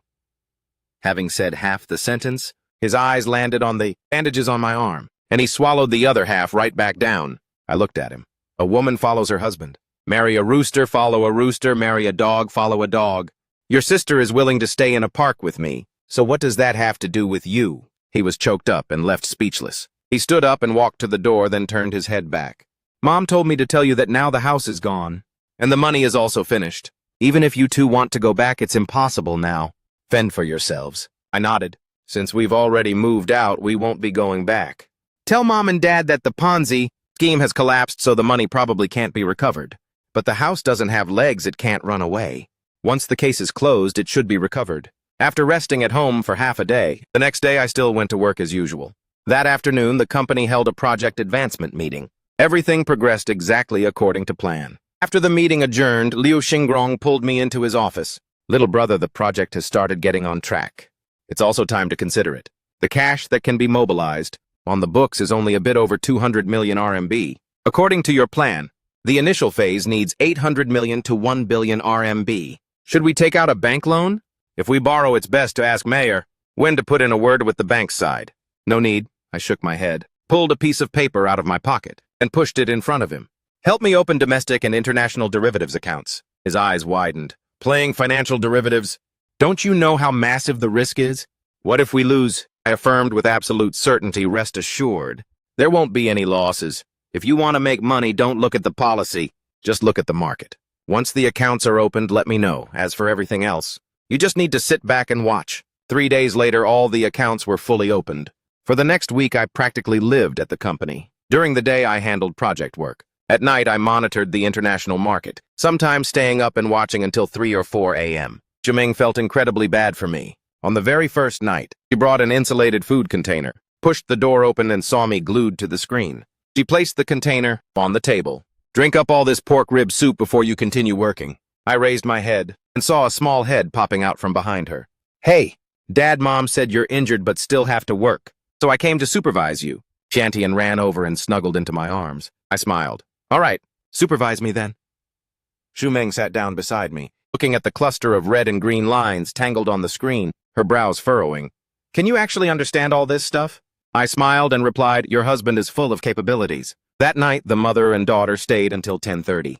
From then on, they came every single day, the dishes in the container changing day by day. Liu Xingrong didn't go home to sleep either. He had someone clean up a room right next door, and at night he would watch the electronic board with me. Without understanding, he just sat next to me, occasionally asking if there was any movement yet. I said not yet, so he went back to waiting. On the third night, he called the administrative manager over, arranging people to work 2 shifts, including a graveyard shift to support President Chen's side. 20 minutes later, coffee and pastries were brought in. Liu Xingrong leaned back on the sofa and muttered, even a chairman like me has never enjoyed this kind of treatment. I kept my eyes glued to the screen, completely ignoring him. The chief financial officer, Mr. Li, had specifically come to find me because of this matter, sincerely saying, President Chen, 200 million RMB is not a small number. The leverage is high and the volatility is massive, with just a slight slip-up. The principal could be wiped out overnight. The company is aggressively pushing the Southwest Sector project. If this money is lost, the project's progress will be affected, and the bank's credit limit will also face issues. What he said made a lot of sense. I smiled. I understand perfectly what Mr. Li is saying, but you guys won't understand my way of playing. Just sit back and watch. Liu Xingrong stayed silent for a few seconds, waving his hand. Just do as President Chen says. Mr. Li took a deep breath, nodded, and turned around to walk out. On the 6th night, the chart lines on the screen began to move. I stared intently at those numbers, tapping the keyboard a few times. Liu Xingrong approached. Has it started? Almost, he nodded. After waiting for so many days, it's finally here. The electronic board was fluctuating. I stared intently at the screen, beginning to type on the keyboard. Liu Xingrong leaned in close and asked how it was going. I said no rush, opened the trading interface, and began placing short orders, 10 million, 20 million, 50 million, entering the positions in batches. He looked at the dancing numbers, his Adam's apple moving. On the first day, it didn't drop. On the second day, it rebounded and surged. The short orders were temporarily in deficit. He couldn't sit still anymore, pacing back and forth in the room. The atmosphere was extremely high pressure. On the third night, I stared intently at the electronic board. Liu Xingrong closed his eyes on the sofa. The door opened and a girl walked in carrying a tray. Coffee and dim sum were neatly laid out. Liu Xingrong woke up with a start, glanced at her and asked, "Are you a newbie?" She said she was a newbie from the administration department, named Xu Yingying. Liu Xingrong was dazed. Xu Yingying winning twice. That's a good name. I couldn't help but laugh. When a person is stressed, anything can become emotional support. I said, Xu Yingying, from now on you are my secretary. She was stunned, but reacted immediately. Yes, Boss Chen. I will definitely do a good job. Another day passed. The electronic board finally showed some action. The chart turned around and headed down. A bearish, engulfing candlestick appeared. The gains from the previous 3 days began to shrink. Liu Xingrong stared intently at the screen, not even daring to blink his eyes. By evening, when the trading session closed, the account broke even. He let out a long sigh of relief, sprawled out on the sofa and said, "Little brother, my heart is about to give out." I said, "It hasn't even started yet." He snapped awake, sat up straight, and said, "This isn't even the start yet." I nodded. The next morning was the company's regular meeting. The departments reported their progress, and finally the material procurement was brought up. The head of the engineering department stood up and said, "Phase 2 of the project is about to break ground. Steel and cement must be ordered in advance. Currently, the prices are still stable, but in half a month they might increase." Liu Xingrong looked over at me. I shook my head and said, "Wait another 3 days." The head of the engineering department said anxiously, "Boss Chen, delaying the progress will increase costs. By then, if material prices rise, labor costs will have to go up accordingly." I said, "I told you to wait for 3 days." He opened his mouth to speak, but then looked at Liu Xingrong. Liu Xingrong waved his hand and said, "Listen to Boss Chen." After the meeting, I went to check the electronic board, which was moving in a narrow range, without any major action. Liu Xingrong leaned back on the sofa, his eyelids getting heavier and heavier until he finally drifted off to sleep. Glued to the screen, I also felt a bit drowsy. The door gently opened, and Xu Yingying entered, carrying a tray. At the exact moment the door opened, the numbers on the screen suddenly spiked. A long red candlestick pierced straight through the support level. My eyes lit up. "It's here." I couldn't help but turn to glance at Xu Yingying. This girl seems to bring some crazy good luck. The moment the door opens, the market starts making waves. Even Liu Xingrong was startled awake. Rubbing his eyes, he sat up and asked, "What's going on?" I told him, "Come over here and look." He jumped up in shock right from the sofa, rushing over to the computer. The numbers on the screen were dancing crazily. As red candlesticks plunged down continuously, the numbers in the account began to double. 200 million turned into 400 million. 400 million turned into 500 million. Liu Xingrong's eyes widened, his mouth hanging open, completely speechless. He subconsciously picked up the coffee cup next to him and took a sip, wincing from the heat. But his eyes still never left the screen. With a trembling voice, he asked, "Little brother, do we need to close out the position?" "Is this enough?" I said. "Close out what?" I opened the trading interface and said, "Not only are we not closing out, but we're also doubling down on the position." His facial muscles twitched as he said, "Hey, going from 200 million to 500 million, I'm already more than satisfied." I clicked the mouse a few times and added 2 more layers to the position. He watched my execution, his hands trembling violently. By the close of that day's session, the profit pulled back a little, leaving 450 million pounds, but the position was now even heavier. I pulled out my phone and texted Xu Meng, "Transfer the 20 million from my card into the derivatives account." Very quickly, she replied, "Transferred, be careful out there." I smiled and set the phone aside. During the daytime the next day, Liu Xingrong spent the whole day looking like he had lost his soul. With great difficulty, he finally waited until 8 p.m., then 9 p.m., then 10 p.m. Even before the session officially opened, the electronic board had already started reacting. During the call auction phase, the price immediately gapped down, and then went into a complete freefall. Liu Xingrong stared frozen at the screen, not moving a single muscle. I opened the account. The profit was 1.7 billion. He swallowed hard and said, "Bro, we're still not closing out." I said, "Not yet." He asked, "Until it reaches how much?" I looked at the screen and said, "Negative numbers." His legs went weak and he almost slipped right off his chair. Propounding one hand on the desk, to steady himself, he said, "Negative numbers." "Bro, are you for real?" I said, "For real." Holding on to the desk, he slowly sat back down on the chair, not saying another word, just keeping his eyes glued to the screen.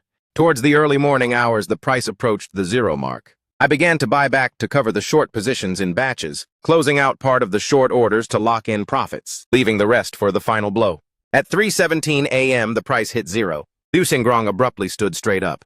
My fingers tapped rapidly across the keyboard. The final batch of short orders was completely closed out. The number on the screen stopped at 2.3 billion.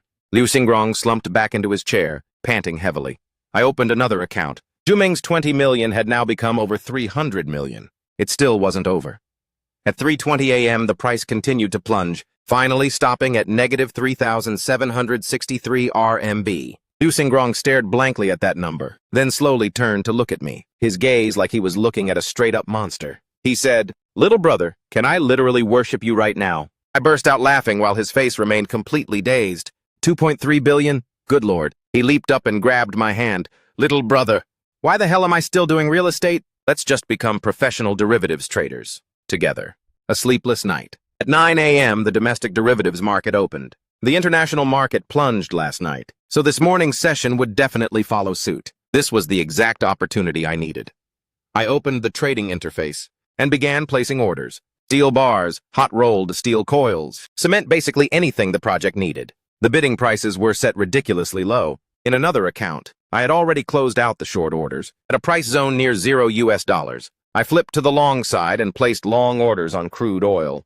Right now, the oil price was still under $10, even cheaper than mineral water, but I knew it wouldn't be long before that war in the north would push oil prices all the way up to $130. Buying right now was no different from picking up free cash. I didn't leave Liu Xingrong's account empty either. Allocating 1 billion out of the 23 billion RMB, I bit by bit opened long positions in crude oil, copper, rubber, buying a little bit of everything that could be bought. At 9:30 a.m., the first batch of orders filled. At 10 a.m., the second batch. At 11 a.m., the third batch. Looking at the transaction logs, flashing continuously on the screen. The corner of my mouth curled up slightly.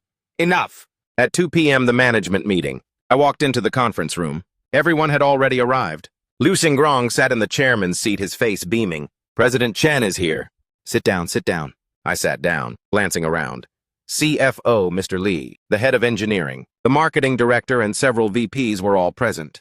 Liu Xingrong cleared his throat and went straight to the point. The funding for Phase 1 is already secured. Everyone looked at each other in utter bewilderment. Liu Xingrong pointed at me. Guess how much President Chen made for the company last night? He held up 2 fingers, scaling it up several times, making a gesture for 2.3 billion. With 200 million in principal, he made 2.3 billion last night. The whole conference room erupted into absolute chaos. CFO Mr. Li shot up from his seat, pushing his chair far back, staring blankly at me with his eyes wide open, his mouth agape, completely speechless. I waved my hand. Mr. Li, calm down and sit back down. I told everyone, it's just that the market was experiencing a massive trend, and I happened to catch it right on time. Liu Xingrong laughed out loud, completely losing his usual corporate composure. Have you guys seen the news? Yesterday, crude oil prices dropped into negative territory. Who on earth could just happen to catch this kind of opportunity? Anyway, I certainly don't have that kind of talent to just happen upon it. But it's fine, because President Chen does. He can capture this piece of luck. He leaned both hands on the table and stood up. With this, things are perfect. The funding for Phase 1 is secured. And Phase 2 won't be an issue either. The Southwest Sector project can now be aggressively rolled out. The applause was like thunder. Liu Xingrong waited for the applause to die down before dropping another bombshell. The entire company from top to bottom, including the cleaning staff, will each receive an 8,000 RMB bonus. Those colleagues who worked overtime during this period will get double overtime pay. Past 4 p.m., Ming brought over the thermos to give me some soup. I noticed her expression looked a bit strange, so I asked what was wrong. I think I saw my older brother just now. She nodded. Right in the first floor lobby. When the elevator doors were closing, I saw someone who looked exactly like him. It seemed like he saw me too, but he didn't come up here. I said, maybe he's here to discuss some business. Lately, quite a few companies have been coming over looking for deals. I called the business director and told him to check it out. A few minutes later, the phone rang back. President Chen! It's been checked. Just now, a manager surnamed Xu came here, but their company currently hasn't received any orders yet. President Chen, do we need to make some arrangements? I smiled. If there's a suitable spot, you can arrange it a bit. This company has some ties with our shareholders, but no need for special treatment. Just follow the standard procedure. Understood. Hanging up the phone, Xu Meng looked at me. You arranged it for them. It was just a small favor, but I didn't expect that. This exact small favor would end up causing trouble for myself. In the evening, I returned home. As soon as I walked through the door, I saw Xu Meng sitting on the sofa, her eyes completely bloodshot. She had clearly just finished crying. My heart tightened. What's wrong, honey? She shook her head, saying nothing. Xiantian ran over to hug her. Mom cried. I knelt down and asked Xiantian what happened. Xiantian's little face pouted and she said angrily, Today when we went out to eat, Grandpa hit Mom, and even called Mom shameless. The anger in my heart instantly flared up. That old geezer caused a scene at the hospital, threatening to jump off the building, and I was the one who went up to bring him down. Yet now he turned around and hit my wife. I took a deep breath to suppress my rage, firmly grasping Xu Meng's shoulders to make her face me. Meng, if anything happened, just tell me. I will absolutely never allow anyone to bully you. Her tears burst out again as she threw herself into my chest, holding me tightly. Don't ask anymore. Zuisheng, I beg you don't ask anymore. I can't bring myself to say it out loud. I held her gently, patting her back. Waiting for her emotions to calm down, I turned to ask Xiantian, was your uncle there too? Yes. I pulled out my phone and called Shuhai directly. Shuhai, what the hell happened today? He paused for a moment on the other end, and immediately after his tone changed, you still have the nerve to ask me, Chen Zuisheng, you're really something. Pushing your own wife into a fiery pit, and now you're pretending like nothing happened. I gripped the phone tightly. Make yourself clear. Make it clear right fine. You pushed my sister onto Liu Xingrong to be his mistress, just to trade her for your own wealth and glory. Didn't you Xiao Yue's classmate already took photos at the auto show? Liu Xingrong bought a car for your wife. The moment he splurged, it was a Mercedes C worth 1 million RMB. And that's not all. I saw with my own eyes my sister going to the Vista Group, carrying an insulated food container, and she even used the elevator reserved exclusively for the chairman, selling your wife for glory. Chen Zuisheng, do you even know what shame is? I gripped the phone tightly, saying nothing. So that was it. So that was the kind of humiliation she had to endure at the dinner table. Those relatives looked at her with those kinds of eyes, saying those sarcastic, bizarre words. Her dad even slapped her right in front of everyone. All because of a car and elevator, something that was a complete fabrication. My heart wrenched and then a furious rage exploded. Zhuming sat on the sofa, her head lowered, her shoulders trembling slightly. I took a deep breath and enunciated each word clearly. Zhuhai, your company recently received several orders from the Vista Group. Those were all counted as your performance achievements, right? The other side of the line froze for a moment. What do you mean? Those orders are gone. And that house your Shu family got scammed out of. Originally, I intended to put in a word to speed up the process and return it to you guys a bit earlier. Now you can take your sweet time waiting. At least 3 years. Chen Zuisheng. I hung up the phone, tossing the phone onto the coffee table. Xu Ming raised her head to look at me, her eyes bloodshot, tears still lingering on her face. I walked over, pulled her into my arms and comforted her, saying, it's fine now. I'm right here. Shantian also ran over, hugging both of our legs. Early the next morning, the marketing director called. President Chen, manager Xu from that company is here again. He's asking what's going on with the suspension of cooperation. I sneered, just tell him. He offended a shareholder of our group. Then tell him to go back and reflect on it himself.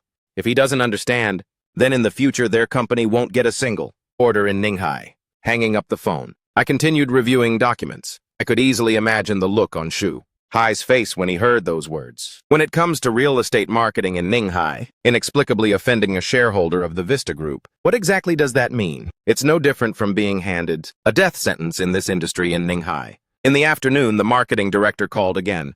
President Chen, the big boss of their company, has also arrived, coming together with manager Xu. I used the excuse of being in a meeting to refuse to see them. I smiled gently. Just leave them be, no need to pay any attention. The next day, as soon as I sat down at the company, the marketing director's phone call came in. Boss Chen, manager, Xu and their boss Yang are here again. What is your plan, boss? I glanced at the clock. 9:30 a.m. Yesterday I made them wait for 2 hours, and early this morning they crawled back right away. It seems they were truly scared out of their wits. Bring them to the large conference room. The large conference room. Boss Chen, today is the supplier meeting, right? That's right. Just let them participate in that session. The other side of the line paused for a second. Understood. I hung up the phone and gathered the documents on the desk. That Southwest Sector project, on the side of Vista City Urban Construction General Contractor, involved old neighborhood renovation plus riverside expansion. The scale was simply too massive. Our company alone couldn't swallow it whole. Steel cement advertising exhibitions. All suppliers had to gather today to have the rules made crystal clear. At exactly 10 a.m. I pushed open the door of the large conference room. Inside it was packed with people sitting down. I scanned the room with my eyes and immediately saw Shu Hai and Boss Yang. Because they arrived late, they could only set up 2 temporary chairs right against the wall, looking incredibly out of place. It was hard not to notice them. Shu Hai's gaze locked onto me, his expression instantly freezing, his mouth agape, his eyes wide open, his whole body standing stiff as if his pressure points had been struck. I didn't even bother to care about him walking straight up to the podium. Hello everyone, let me introduce myself. My name is Chen Zuisheng, the new CEO of the Vista Group. Below, some people whispered and gossiped among themselves, while others glanced at one another. Inviting everyone here today is because of that Southwest Sector project, the old neighborhood renovation, and the expansion of the Tanjiang sector. How massive the scale is, I don't need to say much. Everyone sitting here over the next 3 years You will all get to share a piece of the pie from this project. But there is one thing. My voice dropped. All suppliers must deploy uniformly. Unified Action Material Standards. Construction progress acceptance procedures. Everything must follow the plan exactly. Whoever messes up will be disqualified. I scanned the crowd once more. Vista eats the meat and takes the main share. You guys get to share the portions, but how it gets divided is up to me to decide. Below the stage, it was dead silent. A few seconds later, someone spoke up. President Chen, rest assured, we will definitely cooperate. President Chen, just give the orders, and we will follow. The clamor gradually died down, and excitement was clearly visible on everyone's face. Returning to the office, I hadn't been sitting for even 10 minutes before Xu Yingying's phone call came in. President, Chen, Boss Yang and Manager Xu are requesting an audience. Let them in. The door opened and Boss Yang was all smiles. As soon as he walked through the door, he proactively extended his hand. Oh, President Chen, the last time I met you at the company, I already saw that you had an extraordinary aura. I didn't expect that in the blink of an eye. You've already become the CEO of Vista, truly young and highly talented. I took his hand with a light shake. Boss Yang is too polite. Shuhai followed behind, standing at the door, unable to step forward and unable to back out. I didn't even bother to give him a single glance. Xu Yingying, pour a cup of tea for Boss Yang. Xu Yingying responded, bringing a teacup over and placing it in front of Director Yang. Shuhai stood rooted to the spot, his complexion changing continuously, turning from red to white. There was no tea for him. Director Yang's eyes darted around. A worldly person like him could obviously tell there was history between me and Shuhai. Could obviously tell that something was going on between me and Shuhai. But he also knew that Shuhai and I were relatives. Some things were not convenient to say directly. I went straight to the point. Director Yang, you came here to ask for a project, right? He froze for a moment. I pointed straight at Shuhai. If his issue is not resolved, you guys won't get a single project. Shuhai's face turned pale. Boss Yang anxiously went over to pull him. Little Shu, he yanked Shuhai's arm. If there's an issue, let's talk it out slowly. If you did something wrong, just apologize to President Chen and that'll be it. Shuhai was furious, his face completely drained of color. Boss Yang looked at him, then looked back at me, and then said, President Chen, then you two talk first, I'll wait outside. He pushed the door and walked out. Only Shuhai and I were left in the room. I leaned back on the sofa and looked at him. Shuhai, do you know which shareholder of the Vista Group you've offended? He stood dazed for a while. I said, it's not me. To me, who you are doesn't matter. The person you offended is my wife, your younger sister Xu Meng. She is currently one of the shareholders of the Vista Group. Shuhai's eyes widened. How is that possible? I sneered. I told you I live in a garden villa and you didn't believe me. I told you your sister is a shareholder of Vista and you didn't believe me either. Then what was it that you just saw in the large conference room? And right now, standing here, what is it that you're seeing? His Adam's apple twitched slightly. I picked up my phone. Do you need me to make a call to Chairman Liu to have him tell you who participated in the Vista Group's last shareholder meeting? Shuhai was completely dumbstruck, standing in front of me like a wooden log struck by lightning. In the evening, after Xiantian fell asleep, Xu Meng finished her shower and crawled into the blanket, hugging me tightly. I reached out to embrace her. After a moment of silence, she softly called out, Zuisheng, thank you. Thank you for what? She didn't answer, just resting her head against my chest. Sometimes looking back, it feels just like a dream. Our family being like this now. Xiantian is healthy, again business is going smoothly. And our place is so nice too. She paused for a moment. It's just that thinking about when we got married, I feel a bit sad. The wedding was held so simply. No one from your family came to attend, and my parents had that kind of attitude. We didn't even have a proper ceremony. She buried her face in my chest, not continuing further. I held her without saying a word, but an indescribable emotion welled up in my heart. When we got married, I hadn't reincarnated yet. The old me was a degenerate gambler who didn't care about the wedding at all.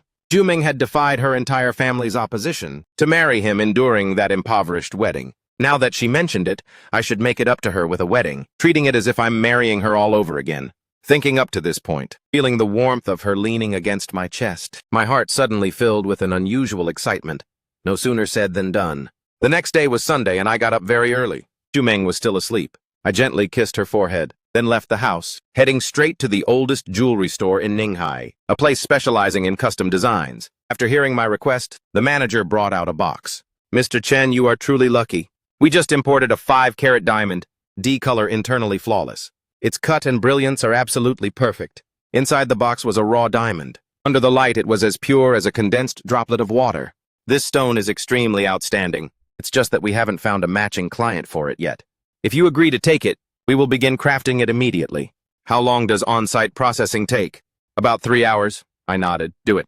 2 hours later, a perfect round diamond was placed on a black velvet cloth. Every facet reflected tiny beams of light, as if it were holding an entire star, in the palm of my hand. Arriving home, Shu Meng had just woken up. She was walking around the living room in her pajamas, while Jiantian was sprawling on the sofa drawing pictures. I walked over to her side, dropped down on one knee, pulled out the ring box and opened it. Shu Meng stood completely frozen. Our previous wedding doesn't count. This time it's me, Chen Zuisheng, who wants to marry you. She covered her mouth as tears instantly burst out, unable to speak, only nodding her head frantically. Jiantian jumped down from the sofa and rushed over. Mom is crying. Dad is bullying Mom. Shu Meng cried and laughed at the same time. It's not bullying, it's... She choked up, unable to continue, only holding me tightly. I gently slid the ring onto her ring finger. It fit absolutely perfectly.